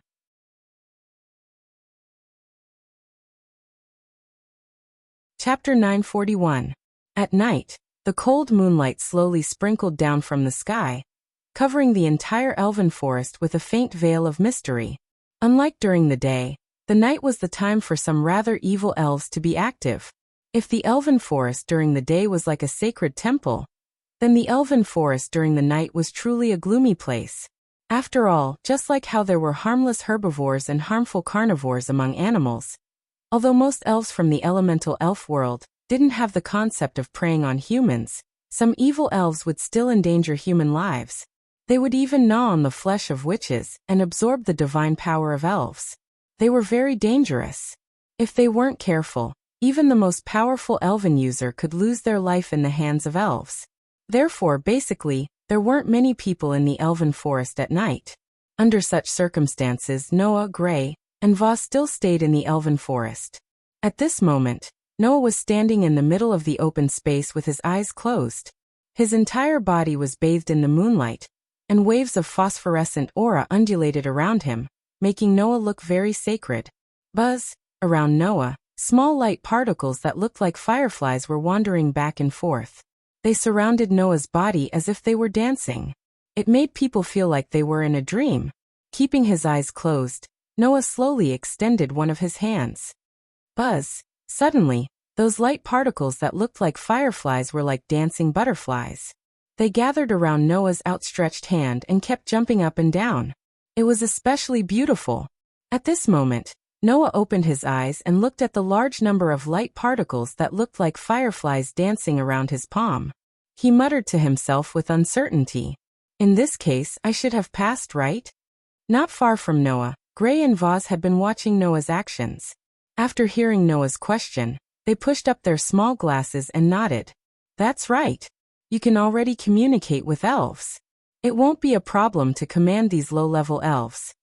Now Noah was learning how to communicate with the elves. During the day, Noah would begin to improve his swordsmanship under the guidance of Gray and Vath. Noah's sword skill was already very good, but because it wasn't aesthetically pleasing, it couldn't become a sword dance.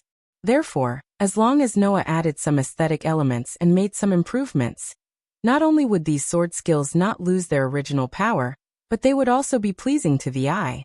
It was just a slight improvement, so it didn't require much effort. After the improvements were completed, Gray and Vath would teach Noah a sword dance called the Absolute Sword Skill. As for the night, it was the cultivation of the spirit envoys. Just like what Gray and Vath had said, although Noah was powerful, as an elven user, he was just an intern, a rookie among rookies. Noah still didn't know many ways to communicate with elves and how to command them, let alone forming a contract with an elf, having his own contracted elf, and obtaining the power of an elf. In short, now you will practice sword dance during the day, and practice elven user skills at night. Gray and Vath set Noah's course of study in an unquestionable tone. Although it's already too late for you to learn the abilities of an elven envoy at your age, it's fortunate that you have a strong foundation in the sword dance. As an elven envoy, your talent is also quite high. I believe that it shouldn't be difficult for you to become a powerful elven envoy. Generally speaking, the power of a witch would reach its peak between the age of 10 to 25. After that, it would only continue to decline. Therefore, at the age of 25, the elven users who began to lose their power would consider retiring, and then marry with a pure-blooded noble, leaving the next generation with more perfect elven abilities. Because of this, witches who wanted to become an elven user had to be trained from a young age, and they had to be trained before the age of 10. In terms of age, Noah was much later than those orthodox elven users. To train as an elven user at this age, wouldn't he become a laughingstock if others knew about it? However, Gray and Vath couldn't laugh. This was because this elven envoy with the title of Twilight Witch had personally witnessed Noah, in less than a night's time, complete a cultivation that would take others 1 or 2 years to complete. He had started to communicate with wild elves, and could command low-level elves. In order to reach this level, even Gray and Vath had spent nearly 3 months, but Noah had only spent 3 hours. The gap between them could be seen from this. Originally, as an elven user, learning elven magic is also an important course, but you don't have a contract with an elf, so elven magic is useless to you. Secondly, you don't have that much time, so you can only give up on elven magic. Gray and Vath kept bringing up their ideas. Your true strength lies in the sword dance. As long as you learn how to communicate with elves, establish a contract with them, learn how to summon and control contracted elves, and obtain the elven device, you will become one of the best elven users in this continent. While speaking, Gray and Vath kept explaining the elven user's abilities. Noah listened seriously, and absorbed all of it as if he was thirsty, improving his elven user's abilities little by little. Time flew by quickly. Not long after, the night was over. During the day, the sunlight passed through the heavy branches, leaving countless tiny light spots in the elven forest. It was a beautiful scene. Clang, clang, clang, clang. On the empty ground, two figures wielding knight swords crossed each other and slashed at each other with lightning-fast slashes. The sound of swords clashing against each other was like a melody, echoing rhythmically above the empty ground. Under Noah's deliberate suppression, Gray and Vath mercilessly launched fierce attacks at Noah. I've discovered that when you're fighting, your improvement is thousands of times faster than usual. With this reason, Gray and Vath violently rushed at Noah like a gust of wind. The pitch-black knight sword in her hand turned into a stream of light and slashed at Noah from all directions. So, if I want you to quickly grasp the knack of the sword dance, there is no better way than fighting. That was indeed the case. Pandora said that as long as there was a battle, the existence called Godslayer could continuously become stronger. This foul physique was successfully found out by Gray and Vath. Therefore, under Gray and Vath's fierce attacks, Noah, who had deliberately suppressed his strength, only displayed his sword skills with a strength that was on par with Gray and Vath's. As if he was blessed with good fortune, he constantly improved his sword skills bit by bit. Over time, Noah's swordsmanship gradually changed from a state where it was only about power and not about appearance to one that took into account both aspects. From afar, Noah looked like he was dancing. The knight's sword in his hand was like a meteor, drawing beautiful arcs in the air. Seeing Noah's figure becoming more and more pleasing to the eye, witnessing Noah's extraordinary speed of improvement, Gray and Vath couldn't help but think while being shocked. Perhaps I'm making an existence that was originally a monster even more frightening. Just like that, under the guidance of Gray and Vath, Noah's ability and fighting skills as an elven user rapidly improved. 3 days later, Noah completely improved his sword skills, turning them into a true sword dance. At the same time, under the guidance of Gray and Vath, Noah learned the initial form of the ultimate sword skill, Purple Lightning. 7 days later, Noah completed his initial training as an elven user. On that day, Gray and Vath returned to the academy. According to them, they were looking for a high elf that could be contracted for Noah. It wasn't until the 10th day that Gray and Vath returned to the elven forest, interrupting Noah's training. As soon as they appeared in front of Noah, Gray and Vath directly threw out such a sentence. I found an elf that suits you.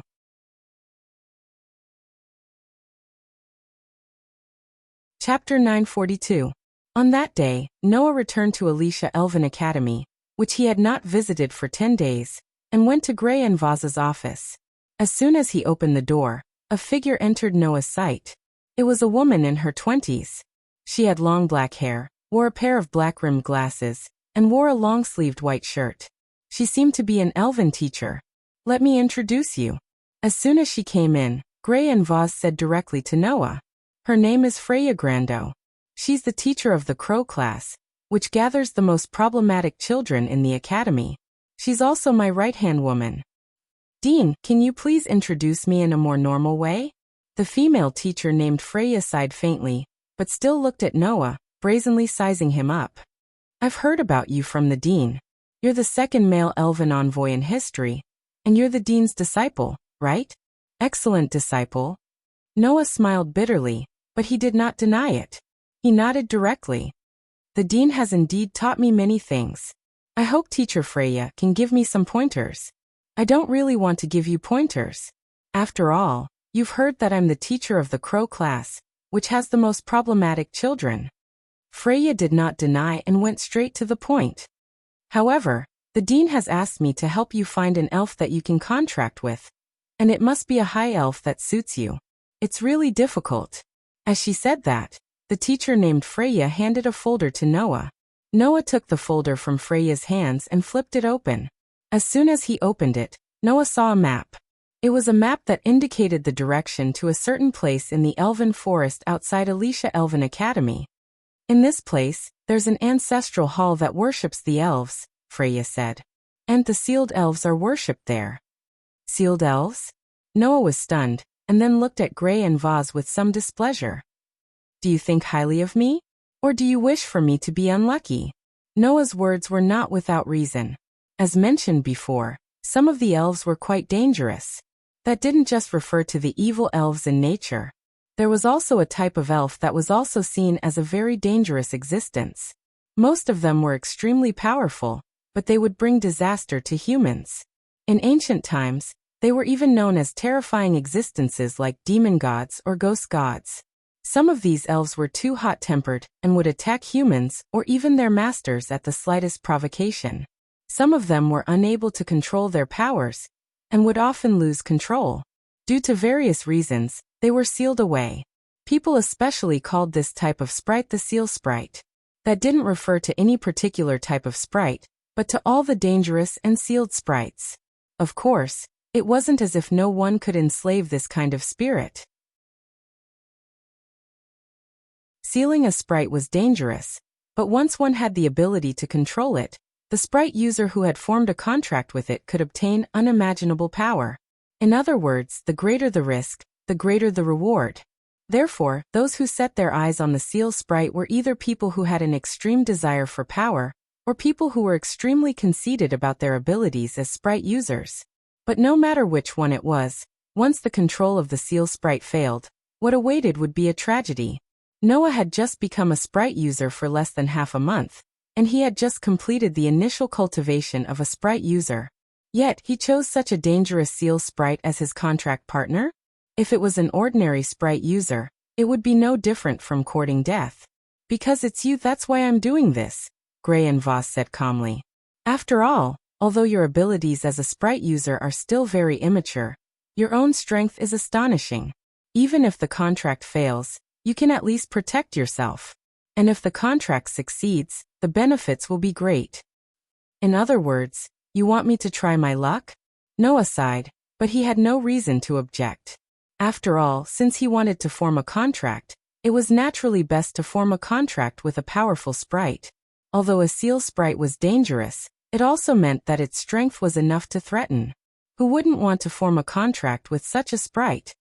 I heard from the dean that you're especially good at sword dancing, right? Freya knocked on the folder in Noah's hand. The seal sprite enshrined in this ancestral hall is sealed in a sword, and it is very likely to be a sword sprite. If you can form a contract with a sword sprite, it should be very beneficial for you, who is good at sword dancing. Oh, you've prepared to this extent? Gray and Voss exclaimed. As expected of you. Dean, don't praise me too early. Freya's expression suddenly became troubled. Although I found the sprite you requested, at the same time, I also attracted a problem. Problem? Gray and Voss were stunned. Problem?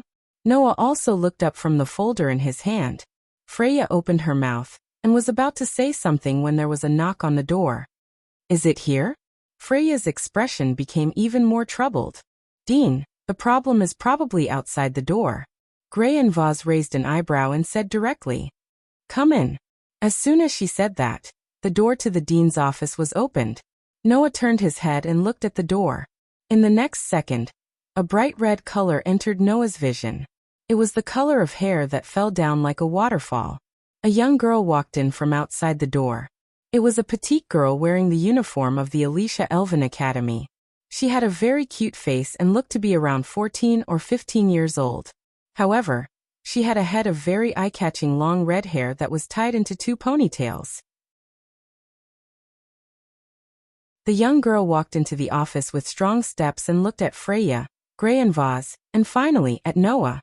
At this moment, Noah saw hostility from the young girl's bright red eyes that were the same color as her hair. It was a hostility that could not be concealed. Of course, it was not malicious, but it was as if she had met a strong competitor. She felt pressured and nervous, and in the end, it became the kind of hostility that could not be concealed. It was this kind of hostility that made Noah blink his eyes, and he was a little confused. You are the male elf that was personally guided by the dean, right? The young girl used a clear voice like a silver bell, and directly made such a declaration to Noah. I will never lose to you. Ha! Noah was confused. What was going on this time? On the contrary, Gray and Voss seemed to understand the young girl's meaning, and said to Freya with uncertainty. Could it be? I think it's the same as what you thought, Dean, Freya explained in a troubled manner. Because of the dean's orders, I have been investigating if there are any powerful elves that can be contracted. In the end, I accidentally let Claire Lucio know about it. Hearing Freya's words, even Gray and Vaz frowned and rubbed their temples. This is really an unexpected problem. Seeing Gray, Vaz, and Freya talking in riddles, Noah was almost confused. Now, what was the situation? Although I almost know what is going on, I still want to ask clearly. Gray and Vaz crossed their arms and looked at the young girl in front of them. Claire Lucio, what do you want to do? Dean. The young girl named Claire raised her cute little head and looked at Gray and Vaz without hesitation. She was unusually determined, but her eyes were filled with obsession. I also want to have the opportunity to form a contract with the sealed sword elf. When this sentence came out from the mouth of the young girl named Claire, the reactions of the other three were completely different. Gray, Vaz, and Freya looked at each other as if they had expected this. Noah, on the other hand, was slightly startled as he looked at the girl named Claire. Humph. Claire snorted softly and turned her head away. This time, even Noah felt troubled. Things seemed to have become troublesome.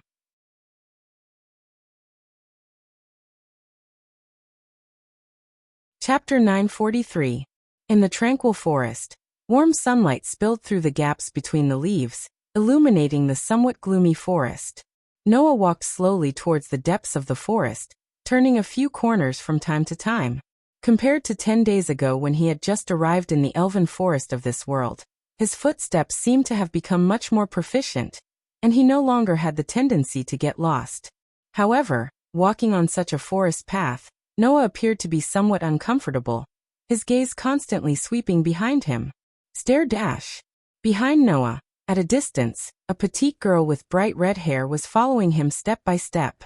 A pair of fiery red eyes stared intently at Noah, full of vigilance and some curiosity. The reason why Noah felt uncomfortable was that Claire was staring at him from behind.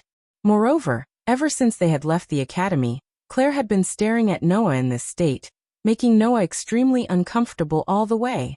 Unable to bear it any longer, Noah couldn't help but stop and turn around to look at Claire. I say, can you stop staring at me like this? However, just as Noah said this, Claire's expression changed, and she started shouting in a panic. Wah wah, wah wah.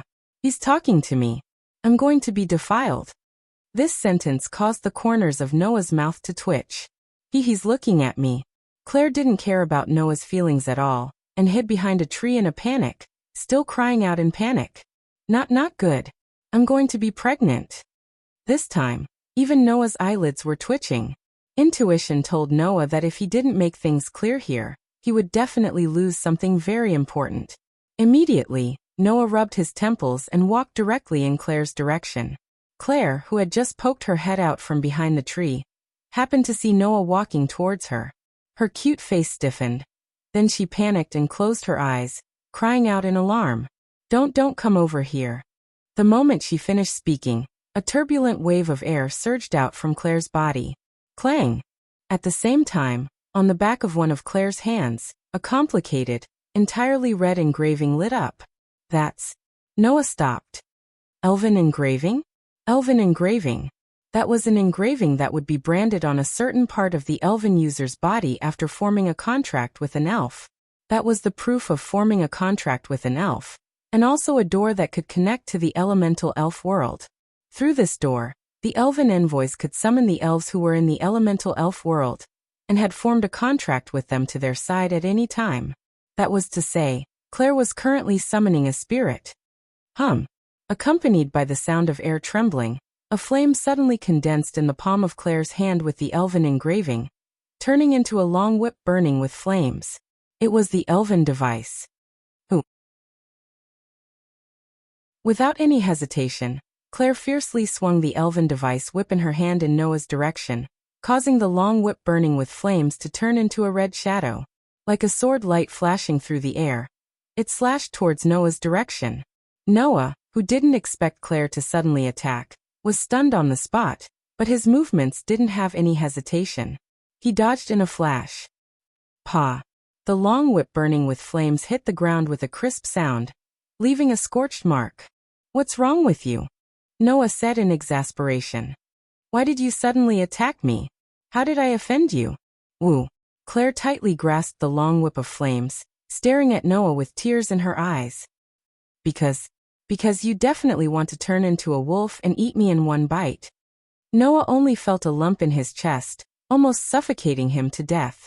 It wasn't easy for him to calm it down, as if he was suppressing something, forcing a fake smile. Can I ask you, why do you have such thoughts? Don't think you can hide it from me. Claire glared at Noah. News of what happened to you has long since spread throughout the academy. Hearing this, Noah calmed down. That was true. As early as 10 days ago, Gray and Vaz announced that Noah, a male elven envoy, would be transferring to the Elven Academy. The entire academy, and even the entire Ordesia Empire, received the news. In history, apart from Noah, there was only one other male elven envoy. The Demon King, Solomon. The male elven envoy who had once brought an indelible disaster to this continent. As a male elven envoy like the Demon King, it was natural that he would attract the attention and fear of others. Claire was probably scared too, right? However, just as Noah was thinking and calming down, Claire mustered up her courage and said loudly, "Don't worry, I'm going to kill you." Everyone already knows that as long as a male elven envoy speaks to you, you will be defiled. Noah almost fell to the ground. Also, as long as a male elven envoy looks at you, you will get pregnant. If a male elven envoy comes close, he will turn into a wolf and eat us in one bite. Claire seemed to have seen through the truth and pointed at Noah.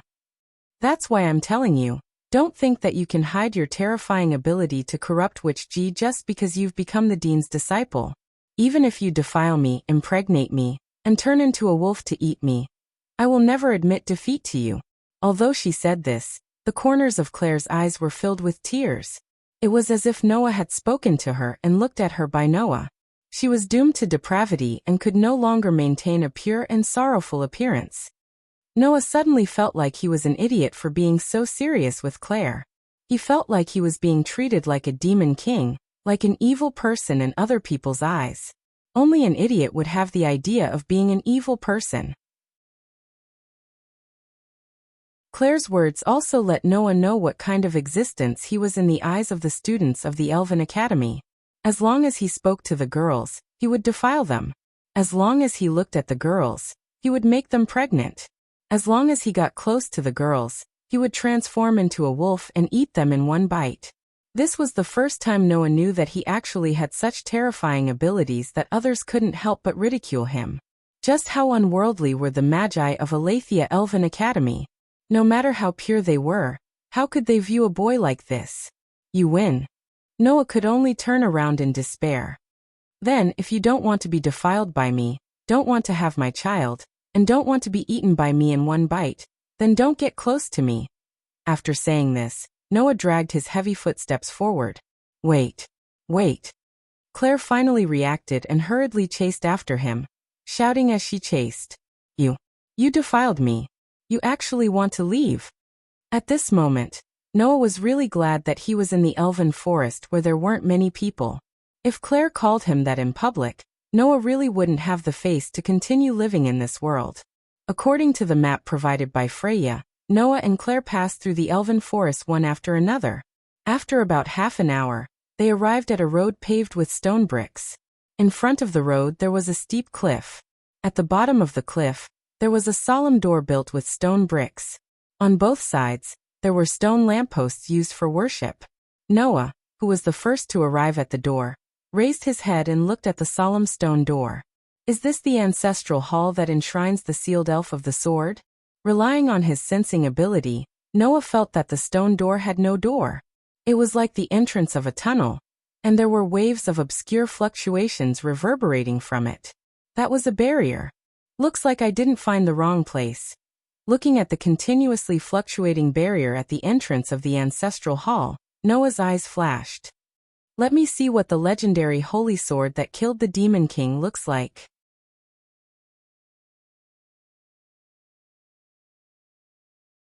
Chapter 944. Solomon. The only male elf who was crowned as the Demon King. The existence of this Demon King could be traced back to hundreds of years ago. After hundreds of years, although the Demon King's deeds were still widely spread, most people only treated it as a legend. And there was another person who was passed down along with this legend.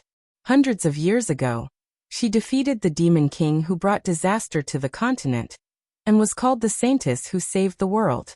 Alicia Edith, the saintess who killed the demon king and saved the continent. The Alicia Elven Academy was named after this saintess. And the weapon used by the saintess who saved the world to kill the demon king was also widely spread as a legend. That was what the world called the sword. Demon Slayer. Some people said that the sword was just an ordinary weapon.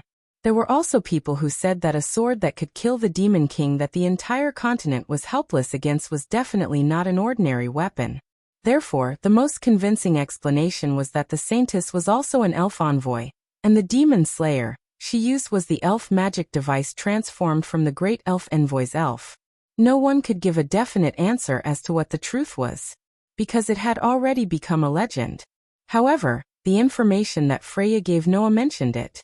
The demon slayer was enshrined in the elf forest's ancestral hall. As for whether it was referring to the elf or the sword used to seal the elf, it was unknown. Even whether it was true or not was unknown. Hey! At a place far away from Noah, Claire was still hiding behind a tree, facing Noah. She was a little anxious and impatient. Do you want to go in or not? If you don't want to go in, then give me the elf. Hearing Claire's words, Noah sighed. Because Claire also requested to form a contract with the elf, the helpless Grey and Vath could only let Noah and Claire compete fairly. After all, this elf was only sealed in the elf forest. It did not belong to the academy, nor did it belong to Grey and Vath. As long as one had the ability, they were qualified to fight for it. It was because of this that Noah and Claire had stepped on the path here together. Don't tell me you don't know how to remove the enchantment, Claire said in dissatisfaction, her voice carrying some anxiety and impatience. If that's the case, then stay away and let me remove it. No need. Noah sighed again. Enchantment or whatever, it has no effect on me. After saying this, Noah directly stepped forward and slammed into the enchantment without doing anything. The enchantment touched by Noah's body began to twist and undulate like a boiling water surface. Then it suddenly froze. Bang! Like glass being smashed, the enchantment that sealed the entrance of the ancestral hall exploded. Seeing this, Claire's little mouth opened cutely. Ignoring Claire, Noah's footsteps didn't even stop.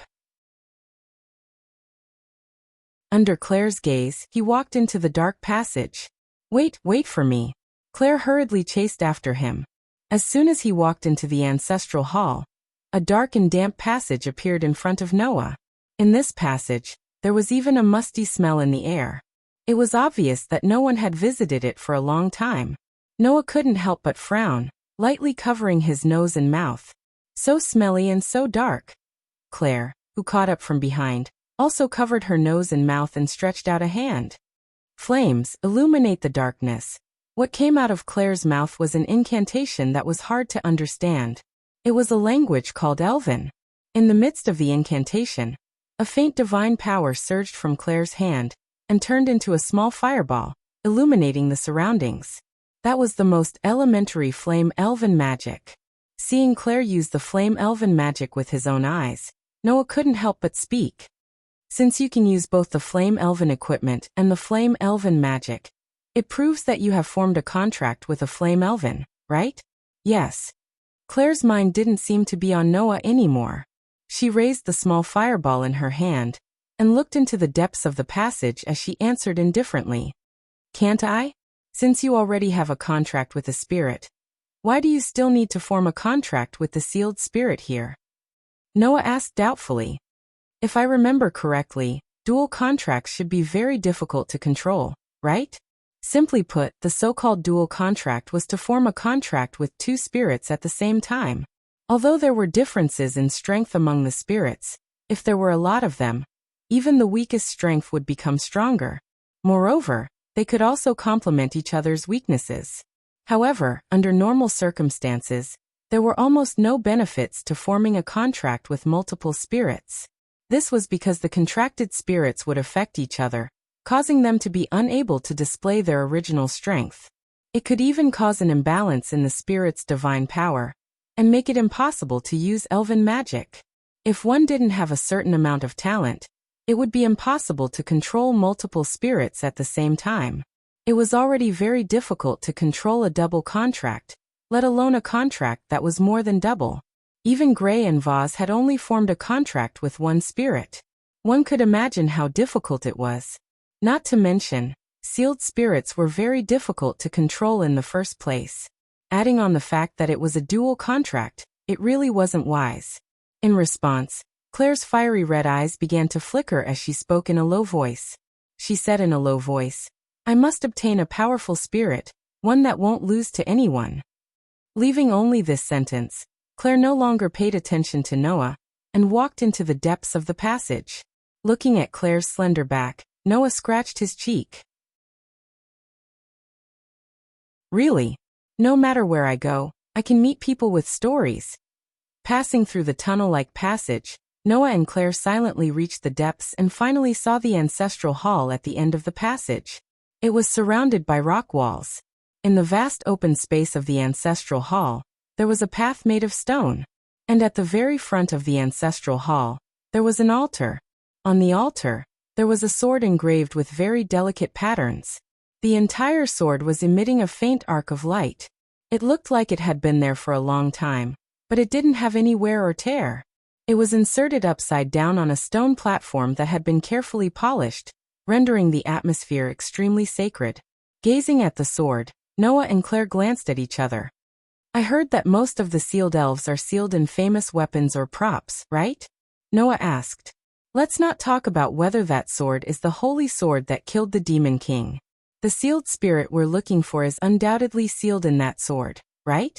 "That's right."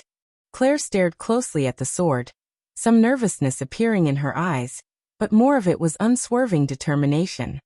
"No matter what spirit it is, I must make it obediently become mine."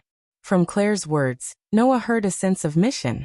Then Claire dispelled the fireball in her hand and looked straight ahead, speaking to Noah. "If you don't plan to make a move, then let me go first." "Gray Vaz also said that we will compete fairly," Noah said indifferently. "You go first. If you fail, it's my turn. Don't worry." Claire took a deep breath. "There's no place for you to fight here." After saying that, Claire stepped forward and walked with powerful steps to the altar. The surroundings were deathly silent. Under Noah's gaze, Claire reached out her hand and tightly grasped the hilt of the sword in front of her, closing her eyes. "Proud spirit sealed in the ancient holy sword, you shall serve me as your master and form a contract. Then I shall be your scabbard." When the elven incantation flowed out of Claire's mouth like a song, the holy sword hilt in Claire's tightly gripped hand started to blossom with light. Wang.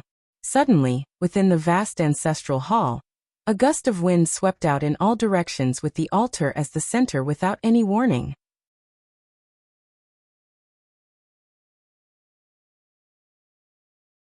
Chapter 945. Whoosh! An astonishing gale swept back and forth in the ancestral hall. Like a powerful storm, it blew in all directions, causing sand and dust to fly up. Noah, who was standing at the entrance of the passage, raised a hand in front of him. He looked at the sword on the altar that Claire was holding tightly. Its entire body was radiating light, and it even set off waves of wind. His expression was a bit surprised. What astonishing divine might! The spirit sealed in that sword is definitely not an ordinary spirit. After understanding this, Noah started to worry. Can that girl successfully form a contract with such a spirit? Noah wasn't worried that Claire would steal his powerful spirit. Rather, he was worried that with Claire's ability, if she failed to form a contract, she would be injured by the runaway spirit. Recalling Claire's resolute gaze filled with a sense of mission, Noah could only smile bitterly. I hope that girl doesn't act recklessly. Unfortunately, things didn't develop as Noah expected. Ooh. Claire, who was tightly holding the sword, let out a small, bitter groan. She could only feel the enormous divine might from the sword rushing through her body, like a substantial attack. "I command thee to form a contract with me." Even so, Claire still didn't loosen her grip on the sword hilt. Instead, she gripped it tighter and tighter. Waves of divine power began to fluctuate in her hand, pouring it into the sword in an attempt to communicate with the spirit sealed within. At this moment, the sword in Claire's hand trembled violently. Suddenly, It blossomed with an astonishing light, bursting forth with a powerful impact. Bang! With a muffled sound, Claire's petite body was directly sent flying by the impact from the sword. Ah! Immediately, the young girl's scream echoed in the ancestral hall. Whoosh! Almost at the same time, a figure leapt into the air and caught Claire, who was flying backwards. Then, with a powerful kick to the wall, the figure spun around and landed steadily on the ground. Moreover, it was in the form of a princess Carrie. Claire, who was prepared to receive the impact, opened her eyes. Then her face flushed red. You. Yee. What about you? Noah rolled his eyes. If you want to thank me, wait until after the matter is over. What do you mean after the matter? You beast.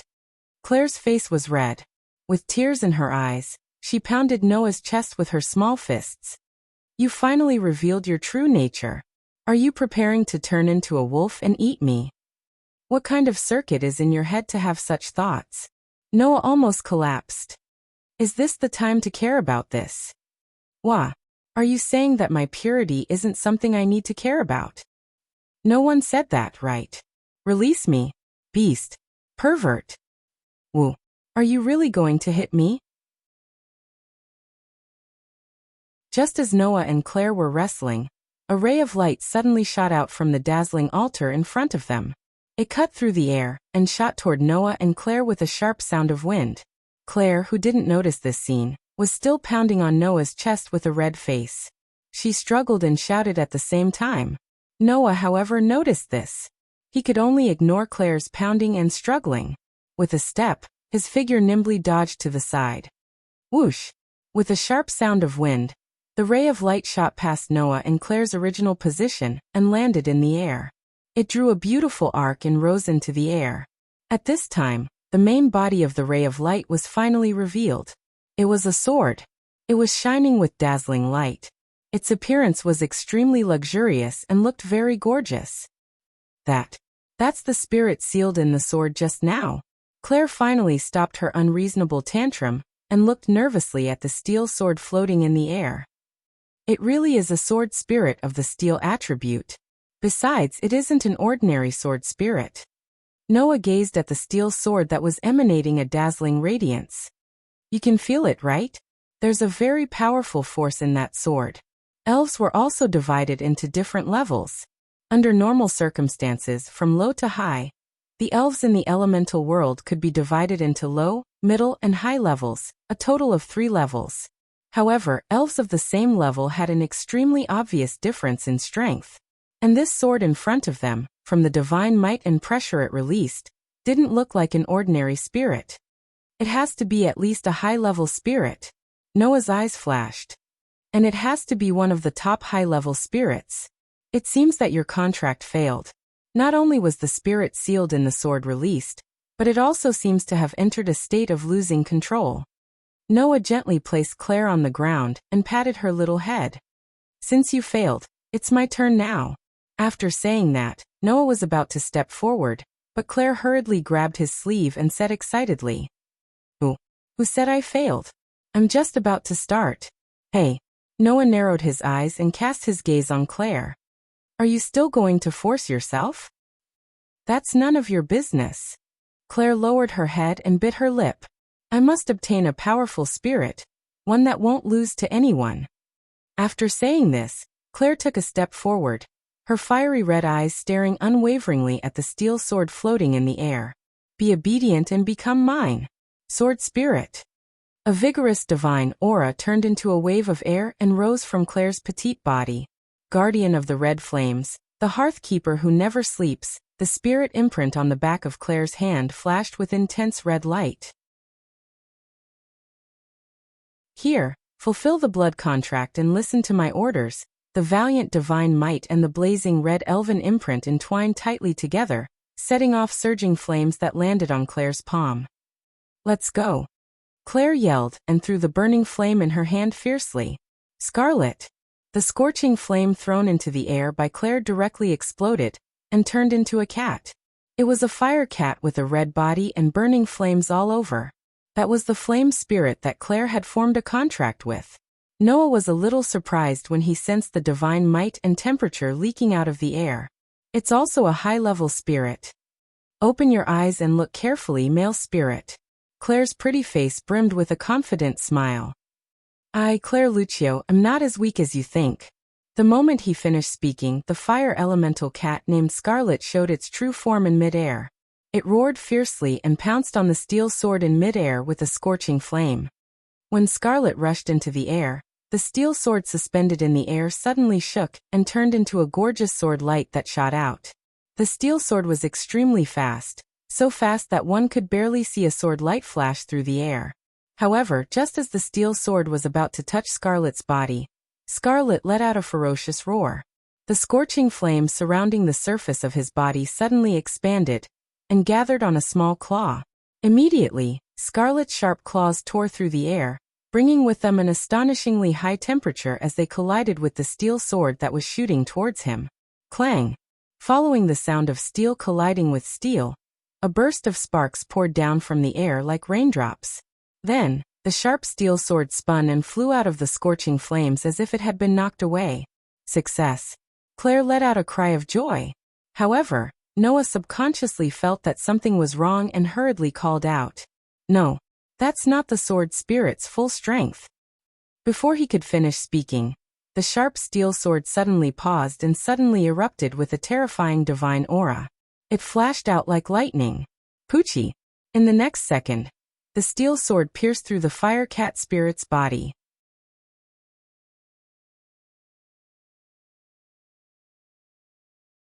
Chapter 946. Poochie. When the sharp steel sword flashed out like lightning and directly penetrated the body of the fire cat sprite named Scarlet, the fire cat sprite let out a mournful cry and fell from the sky. Scarlet! Claire also let out a mournful cry and desperately ran in the direction of the fire cat sprite that had fallen. However, at this moment, the sharp steel sword that had penetrated the fire cat sprite's body turned and pointed its tip at Claire's back as she ran in the direction of Scarlet. Whoosh! The next moment, the sharp steel sword that had turned into an arrow once again cut through the space and descended from the sky, rapidly shooting towards Claire's back. However, the sharp steel sword that was mercilessly shooting in the direction of Claire did not notice. At the same time, Noah's figure suddenly appeared in midair. His dark and deep eyes flashed with a brilliant light, and he suddenly flicked his hand. Pa! With a crisp sound, Noah tightly grasped the hilt of the sharp steel sword in his hand. Buzz buzz buzz buzz. The sharp steel sword suddenly vibrated crazily.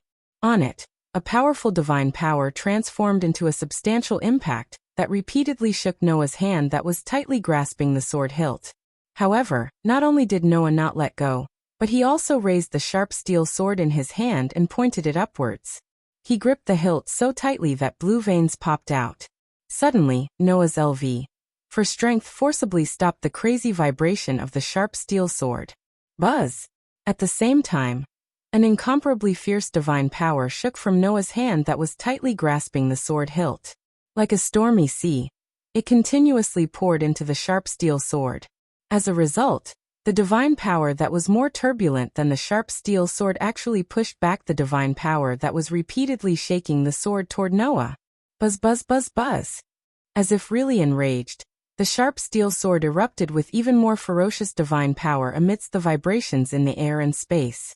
It turned into an impact that shook the divine power that was attacking Noah. Boom. Thus, the two incomparably terrifying divine powers collided with each other using the sword as a bridge. It was as if an invisible bomb had been detonated, stirring up an astonishing shockwave that spread in all directions. It's a lie, right? Claire, who was hugging the dying fire cat sprite, tried her best to stabilize her footsteps. Her fiery red hair fluttered wildly in the wind, but it still could not conceal the shock in Claire's eyes.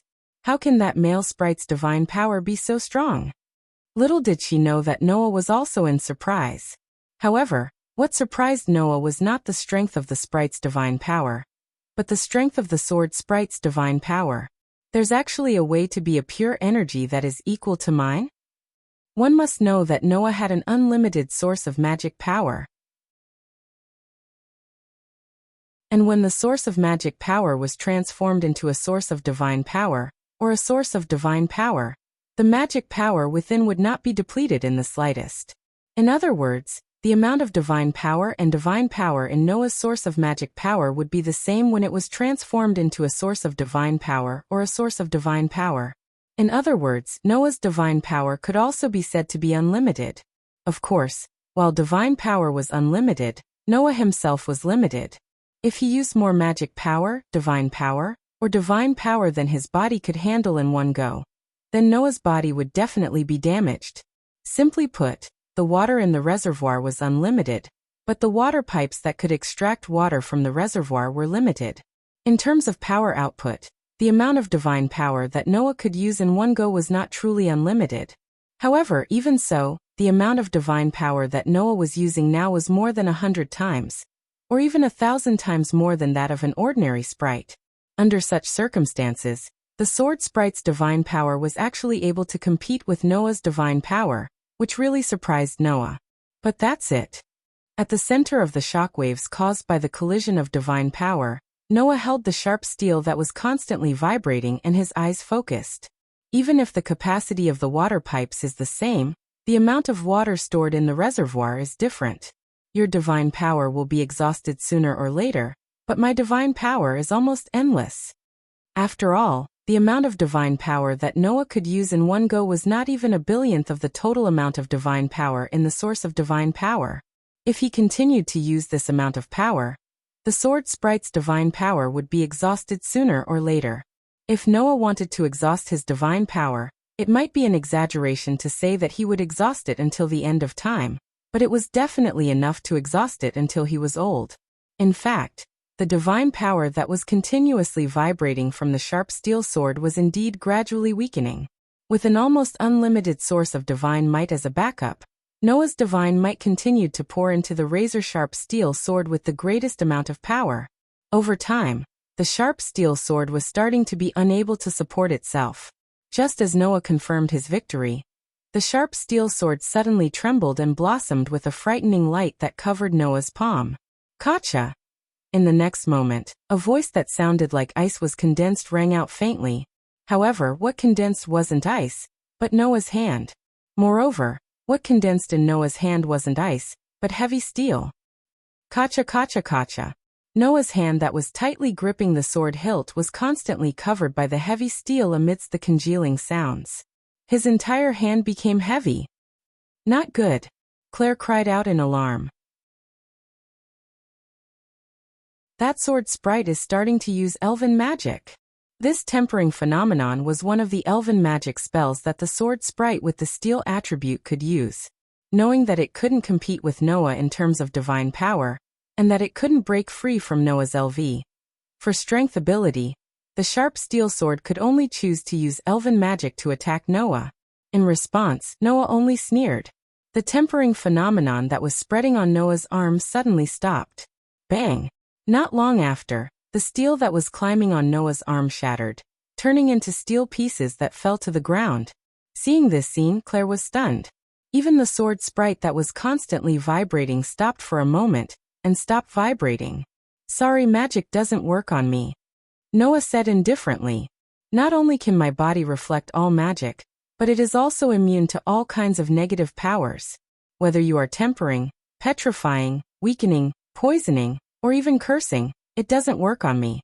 When these words came out of Noah's mouth, the sharp steel sword that was desperately vibrating suddenly stopped, and became motionless. Noah was startled, and then his eyes lit up. Good chance. After saying this, Noah closed his eyes and poured the greatest amount of divine power into the steel sword in his hand. Arrogant sprite sealed in the ancient holy sword. You should serve me as your master and form a contract. Then I will be your scabbard. The incomprehensible elven spell turned into the most pleasing words, echoing in the vast ancestral hall. I command you, form a contract with me. At this moment, the sharp steel sword's whole body was flowing with dazzling light. However, this light wasn't as dazzling as before, but was rather gorgeous and gentle. The sharp steel sword trembled slightly, but no longer struggled. It slowly accepted the divine power flowing from Noah's body, and its own divine power intertwined with Noah's divine power, fusing together. After an unknown amount of time, on the back of Noah's left hand that was holding the sword, there seemed to be several swords crisscrossing. forming an extremely complicated pattern. That was naturally the elven mark. The most direct proof of forming a contract with the sprite. The moment the elven mark appeared, the sharp steel sword in Noah's hand slowly turned into a shadow. When everything calmed down, whether it was the steel sword, the light, or the wind, they all dissipated in the air, disappearing without a trace. The whole place returned to silence. Claire, who had witnessed this scene with her own eyes, hugged Scarlet tightly and murmured, "That's right. It's really done." Noah, on the other hand, was still holding his sword tightly. He looked at the elven mark on the back of his left hand, and his eyes flickered. Only Noah knew. In the final moment, it wasn't that the sword sprite was conquered, but that it chose to accept the contract.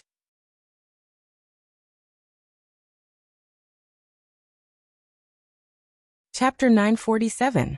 Alessia Elven Academy, the Dean's office. Sitting behind the luxurious desk, Greyvath raised her head and looked forward. As far as Greyvath could see, the two of them stood some distance apart. It was Noah and Claire who had just returned from the elven forest. Greyvath glanced at the elven mark on the back of Noah's left hand and smiled. "Looks like things went quite smoothly." "Successful?" Noah raised his hand that was branded with the elven mark, and said in a self-deprecating manner, "If you saw how unreasonable that wild elf was at the scene, I wonder if you would still have such thoughts? Isn't it fine as long as the result is smooth?" Greyvath said nonchalantly, "You should be satisfied to be able to successfully form a contract with such a high-level elf." After speaking, Greyvath no longer paid attention to Noah. Instead, she looked at Claire, who had been keeping her head down the entire time, and said meaningfully, "I think a little failure is a good thing for you. What do you think?" Claire bit her lips and glared at Noah with her fiery red eyes. She looked like she had a deep grudge against him, and even pointed a finger at Noah. "You only formed a contract with a wild elf from who knows where. That doesn't mean I lost to you." Noah felt a headache coming on. "I didn't say I wanted to compete with you, did I? This kind of thing is a test of luck, isn't it?" As mentioned before, elves also had their own wills. Although Witch-G would be able to communicate with fairies as long as she was pure and untainted, forming a contract was another matter altogether. Elves had the right to choose the master they liked. Therefore, even if an elven user's abilities were lower, as long as they had a deep emotional foundation with the elf, they could sometimes form a contract with a high-level elf. Therefore, forming a contract with an elf would not only test the elven user's abilities, but also the compatibility. When they were in the ancestral hall, the sealed sword elf was obviously very resistant to Claire. As for Noah, the sword elf was resistant at first, but for some reason, it suddenly compromised. "Maybe I just happened to get along well with that sword elf." Noah shrugged. "Maybe it felt that you weren't suitable for it, so it refused to form a contract with you. That's also possible, right?" "What do you mean by that?" Claire was furious. "You want to say that I have a bad temper and the elf hates me, right?" "I didn't say that." Noah looked at Claire with ridicule. "If you mind, I can help you ask that sword sprite." While saying this, Noah deliberately waved his hand with the elven mark in front of Claire with a spurious smile. Claire's petite body began to tremble. Just when Noah thought that he had angered Claire, tears suddenly welled up in the corners of Claire's eyes. "Undoubtedly, you defiled me and almost made me pregnant. In the elven forest, you even planned to turn into a wolf and eat me in one bite. Now you're saying such irresponsible words?" Claire shouted at Noah. "I hate you the most." Leaving these words behind, Claire ran out of the office with tears streaming down her face like a woman who had been abandoned. Noah was completely frozen in place. He couldn't even move. "Oh." Grey and Vath looked at Noah with bone-chilling eyes. "So you did that kind of thing?" Seeing the bone-chilling coldness in Grey and Vath's eyes, Noah's mouth twitched. He took a deep breath and spoke in a deep voice. "If I say that things aren't what you think, will you believe me?" "Believe, of course I believe you. After all, you were invited by me to study in this academy. You didn't come here with bad intentions, right?" Grey and Vath smiled sweetly, but there was no smile in her eyes. "I just hope that you can move around in front of me as much as possible. That way, I will feel more at ease. Do you understand?" Noah raised his head and looked at the ceiling, speechless. Elven forest, open space. Noah and Gray and Vath walked out of Elven Academy and stood facing each other, bathing in the warm sunlight. Looking carefully, Gray and Vath were explaining something to Noah without stopping. In short, if you want to summon your own contracted spirit, you must first focus your will on the proof of the contract with the spirit, which is the spirit mark. Then you must use an exclusive spirit summoning incantation, which is the so-called contract method. Through the connection with the spirit in the elemental spirit world, you can open a circuit to the elemental spirit world. Then you can summon your contracted spirit. Gray and Vath explained attentively, which was rare. As for the contract method, you just need to focus your will on the spirit mark, and you should be able to get it. Noah nodded, indicating that he understood. Gray and Vath took a step back. I've already taught you the specific method. Now you can try to summon your contracted spirit. Noah nodded silently again. He raised his left hand that was engraved with the elven seal, and closed his eyes. Well, some divine power flowed out from the nearly infinite divine power source in Noah's body and flowed to Noah's arm. Then, it passed through Noah's arm and poured into the spirit mark. Noah followed the method taught by Gray and Vath, and focused his will on the spirit mark on the back of his left hand. It was like sinking his consciousness into a crystal-clear lake. His will continued to concentrate. This process lasted for who knows how long. Until a certain moment, Noah suddenly felt a flash of inspiration in his heart, causing him to open his mouth slightly as though he was blessed with good fortune. Then he chanted the elven language that turned into a spell. Cold Steel Queen, holy sword that slays demons and demons, turn into a sword of steel and bestow me with divine power. The melodious elven incantation echoed in the air, accompanied by a surge of divine power that spread in all directions. Clank. Suddenly, the faint spirit mark on the back of Noah's left hand lit up. Noah could feel it. At this moment, the elven seal in his hand, with the help of Noah's divine power, built a passage that extended into the void and spread to another world that coexisted with this world. Not long after, as if a door leading to another world had been opened, the passage built from the elven mark connected with a brand new world, forming a loop. However, at this moment, the light that bloomed from Noah's spirit mark paused. Bang! Without any warning, the light that flashed from the spirit mark on the back of Noah's hand suddenly shattered like a ceramic that fell to the ground. Immediately after, the circuit that was connected to the elemental fairies' world also disappeared. Noah abruptly opened his eyes and stood up in surprise. What's going on? What's going on? Gray and Vath also rushed forward and frowned. Did something happen? No, it's nothing. Noah shook his head and stared at the spirit mark on the back of his left hand. He also frowned. It's just that, for some reason, after the circuit was built, there was a problem with the summoning. A problem with the summoning. Gray and Vath's frown deepened. In other words, you can't summon a contracted spirit? I don't know. Noah clenched his left hand that had the spirit mark on it. His eyes flickered slightly. Instead of saying that I can't summon a contracted spirit, it's more like the contracted spirit can't respond to my summoning. The contracted spirit can't respond to your summoning. Gray and Vath pondered. Could it be that there's a problem with that spirit in the elemental world of spirits? That's why I don't know. Noah raised his head and looked at Gray and Vath. I'm just a newbie who just started learning the skills of elven summoning.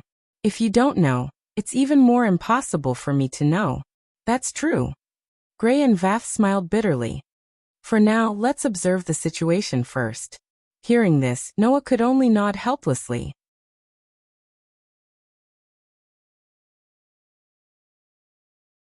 Chapter 948. It was nighttime.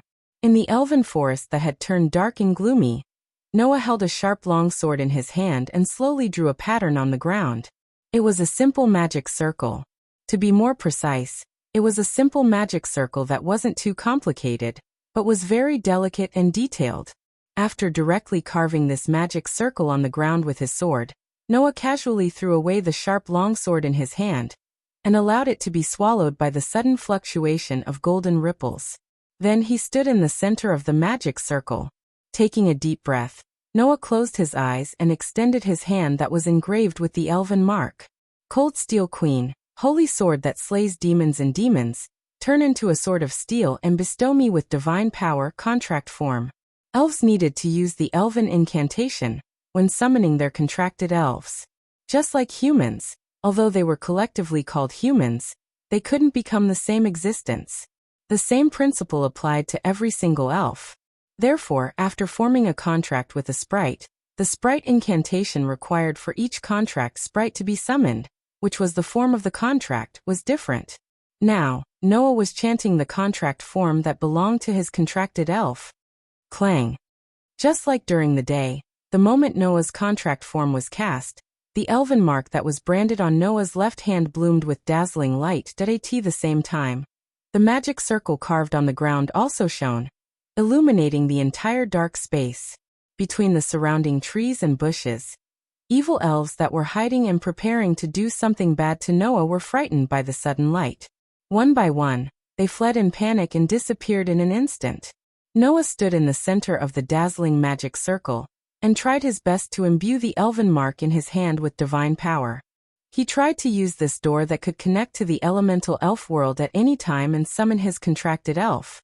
Unfortunately, things didn't go as he wished.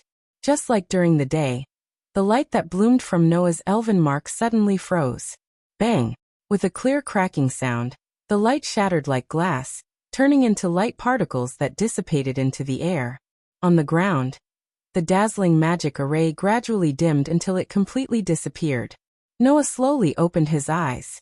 He stared at the elven mark on the back of his hand and sighed. It still doesn't work?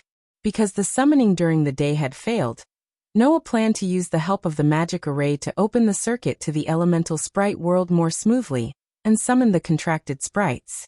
Generally, this method of summoning contracted sprites with the help of magic square matrices was used by those who had just concluded a contract with sprites and were unable to act independently. It could make it easier for immature sprite users to summon contracted sprites. Originally, Gray and Vath thought that with Noah's talent, even if he had just contracted a sprite, he didn't need to install 2 small wheels on the back to avoid falling down like a child learning how to ride a bicycle. Who would have thought that the summoning would fail? Noah had no choice but to use this method, which was similar to installing 2 small wheels on the rear wheel of a bicycle to avoid falling down, to summon the elves. If this still doesn't work, then I guess there's really no other way. Noah gently stroked the elven mark on the back of his hand, and fell into deep thought. Why is that so? In fact, it wasn't rare for sprite users to be unable to summon contracted sprites in this world. Because only the pure witch concubine could communicate with sprites. If one's body was tainted, then it was natural for one to be unable to summon sprites suddenly. Apart from that, for example, breaking the oath of the contract, causing one to be unable to communicate with sprites due to mental trauma, would also cause sprite users to be unable to summon sprites. In short, the matter of communicating with sprites was closely related to the sprite user's mental state. Noah wasn't a pure witch concubine to begin with. He was an exception to the rule of male sprite users. Naturally, there was no such thing as his body being tainted, losing his purity, and being unable to communicate with sprites. Therefore, this possibility could be ruled out first. Breaking the oath of the contract or having mental trauma had never happened to Noah before. Then the only possibility was that the problem didn't lie with Noah, the sprite user, but with the sprite he was contracted with. Is it not willing to respond to my summoning? Or is it unable to respond to my summoning? Noah couldn't figure it out, and could only give up on thinking about it. Forget it, let nature take its course. Looking at the magic formation engraved on the ground, Noah walked out of the open space and headed in the direction of Alicia Elven Academy. Ever since he came to this world, Noah had spent nearly half a month in the Elven Forest. The reason for this was that no one would disturb him in the Elven Forest, allowing Noah to focus on his training as a sprite user. Secondly, the Elven Academy was filled with pure witch concubines. There was no male dormitory, so Noah could only spend half a month in the Elven Forest. And in this half a month, Gray and Vaz had taught Noah almost everything they needed to teach. Now all that was left was for Noah to learn and practice. Only then did Greyvath, who felt as if she had been relieved of a huge responsibility, remember the problem of Noah's residence, and began to make arrangements. She said she would solve this problem, but why do I have a bad premonition? In the courtyard of the Elven Academy, Noah leaned against a lamppost and scratched his face. I hope that witch didn't trick me. However, for Noah, it seemed that today was destined not to be a smooth day. The male sprite user over there. Suddenly, an awe-inspiring voice rang out beside Noah.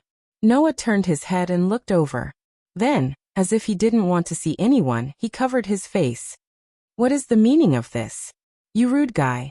A slightly angry voice told Noah that even if he didn't see it, it wouldn't become an illusion. At that moment, Noah could only raise his head and look over with narrowed eyes. Not too far away from Noah, a ponytailed girl was looking at Noah with displeasure. She was wearing a pure white uniform and a knight's sword in its scabbard at her waist. She was wearing a small amount of light clothing. Alice Farangelto. She was the leader of the Wind King Knights who was in charge of law and order in the Elven Academy. This girl, who didn't have a good impression of Noah when they first met, had her cute face tense. She stared at Noah as if he wasn't a classmate, but a criminal who was about to commit a crime. She was full of vigilance. Noah didn't know how many times he sighed today. His face was full of bitterness. As expected, the ominous premonition was right? What are you mumbling about? Alice raised her eyebrows. Then she thought of something and widened her eyes. She gripped the hilt of the knight's sword at her waist tightly. Could it be that you're really like what the girls in the academy said? That you know some incantation that can lure innocent girls to bed? Who knows that kind of incantation? Noah couldn't help but ridicule. If there really is such an incantation, then all the girls will be done for, right? Wah. What? Alice was shocked and her face turned fierce. You still plan to use such despicable methods to conquer all the girls on this continent? Shameless. I won't let you get away with it. After saying that, Alice immediately wanted to draw her sword, but Noah's face twitched, and he put on a fake smile. Let's not talk about the structure of your brain for you to have such thoughts. But let me say this first. If you make a move, I'll tie you up again and hang you in front of the academy's door. Tomorrow, all the students in the academy will come and admire the majestic figure of the leader of the knights. Alice's hand froze, and she bit her lip, looking indignant. You actually dare to threaten me. You are indeed an evil man. Noah wanted to cry but had no tears. Why did it become like this?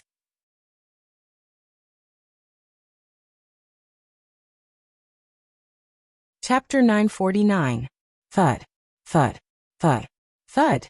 It was late at night in the Elven Academy. Clear and crisp footsteps reverberated back and forth in the square and courtyard.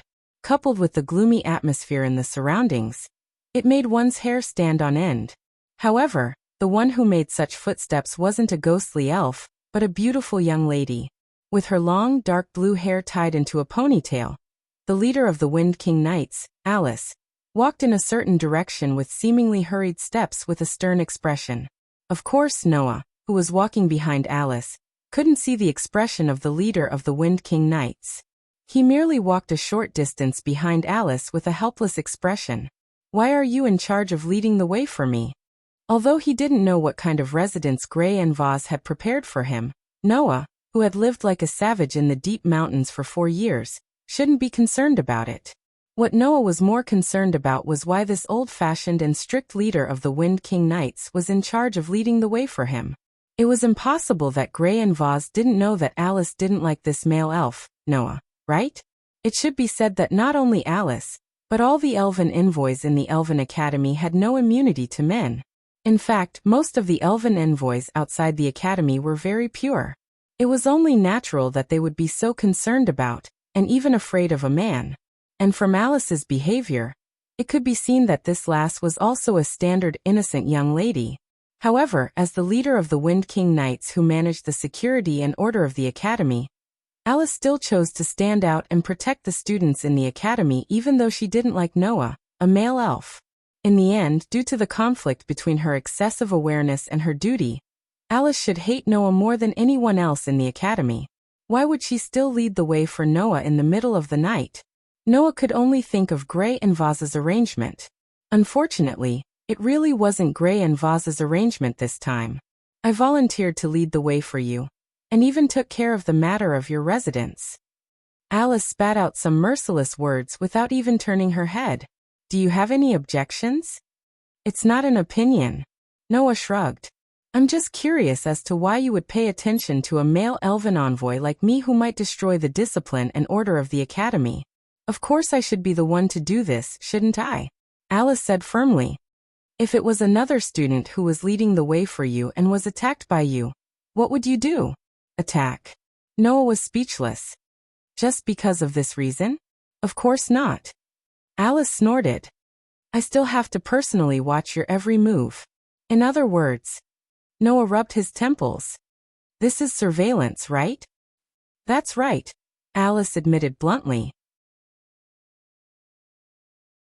Everyone in the academy said that you didn't see anyone during the day, so you must be planning to hunt at night. Hunt. Noah blinked. What hunt? Do you even need to say it? Alice said without hesitation. Isn't it just hunting females? Noah's eyelids twitched. He resisted the urge to beat his chest, and forced out such a question. Allow me to ask, since I entered the academy, what kind of rumors have been spreading about me? Noah learned from Claire that there were rumors about him circulating in the academy. For example, as long as he talked to a witch G, he could taint her. As long as he looked at a witch G, he could make her pregnant. For example, as long as he got close to witch G, he would transform into a wolf and devour her in a single bite. Alice also said that there were rumors in the academy that Noah knew how to seduce young girls into bed. Now, with the addition of the rumors about him coming out in the middle of the night to hunt young girls, Noah really didn't know what kind of rumors had been spreading about him. Do you think no one knows about all the good things you've done? Upon hearing Noah's question, Alice snorted disdainfully as she spoke. For example, you forced yourself on the dean and had something on her, threatening her to let you study here. Another example is that you've been in the elven forest every day to find pure elves to form contracts with. We already know about all the dirty things you've done. All right, Noah gave up. It's my fault. In this world, there were indeed things that were better if one didn't know about them. Noah really regretted asking Alice this question.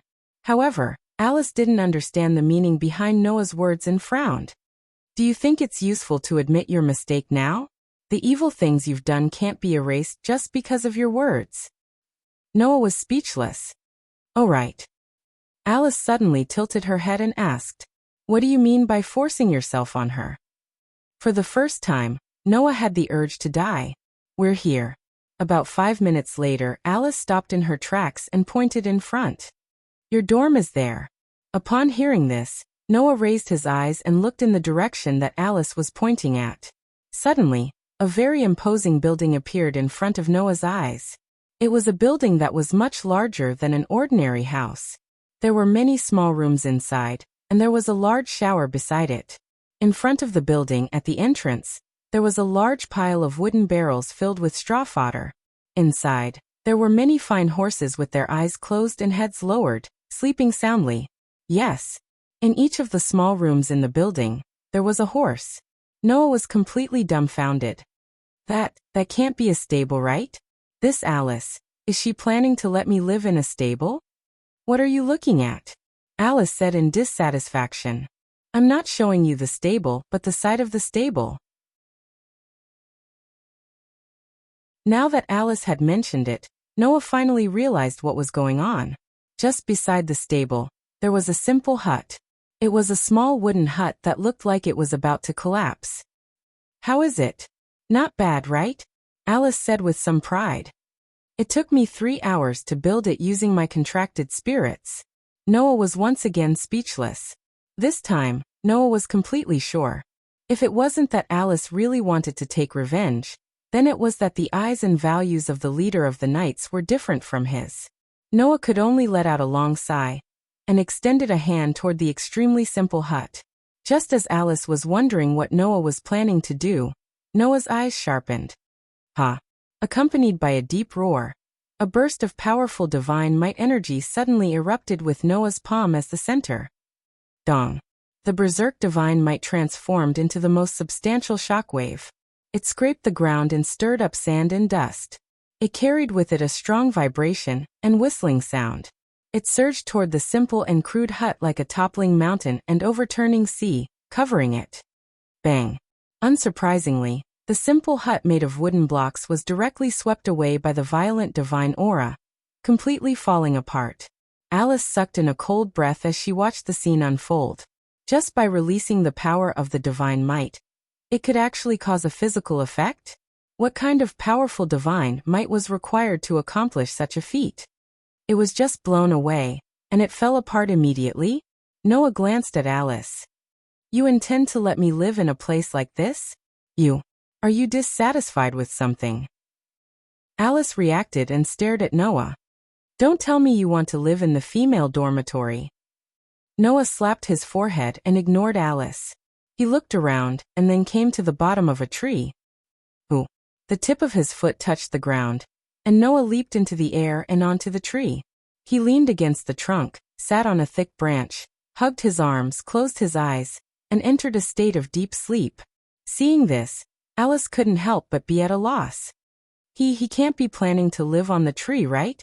That you're tuning in to the Lee May's Sword of Destiny YouTube channel. We're so grateful for your support, and don't forget to subscribe to join us on this incredible journey through captivating stories. Your generosity through donations truly makes a world of difference, as it's the primary source of revenue that allows me to expand and enhance this channel for you. Thank you from the bottom of my heart for being a part of this adventure.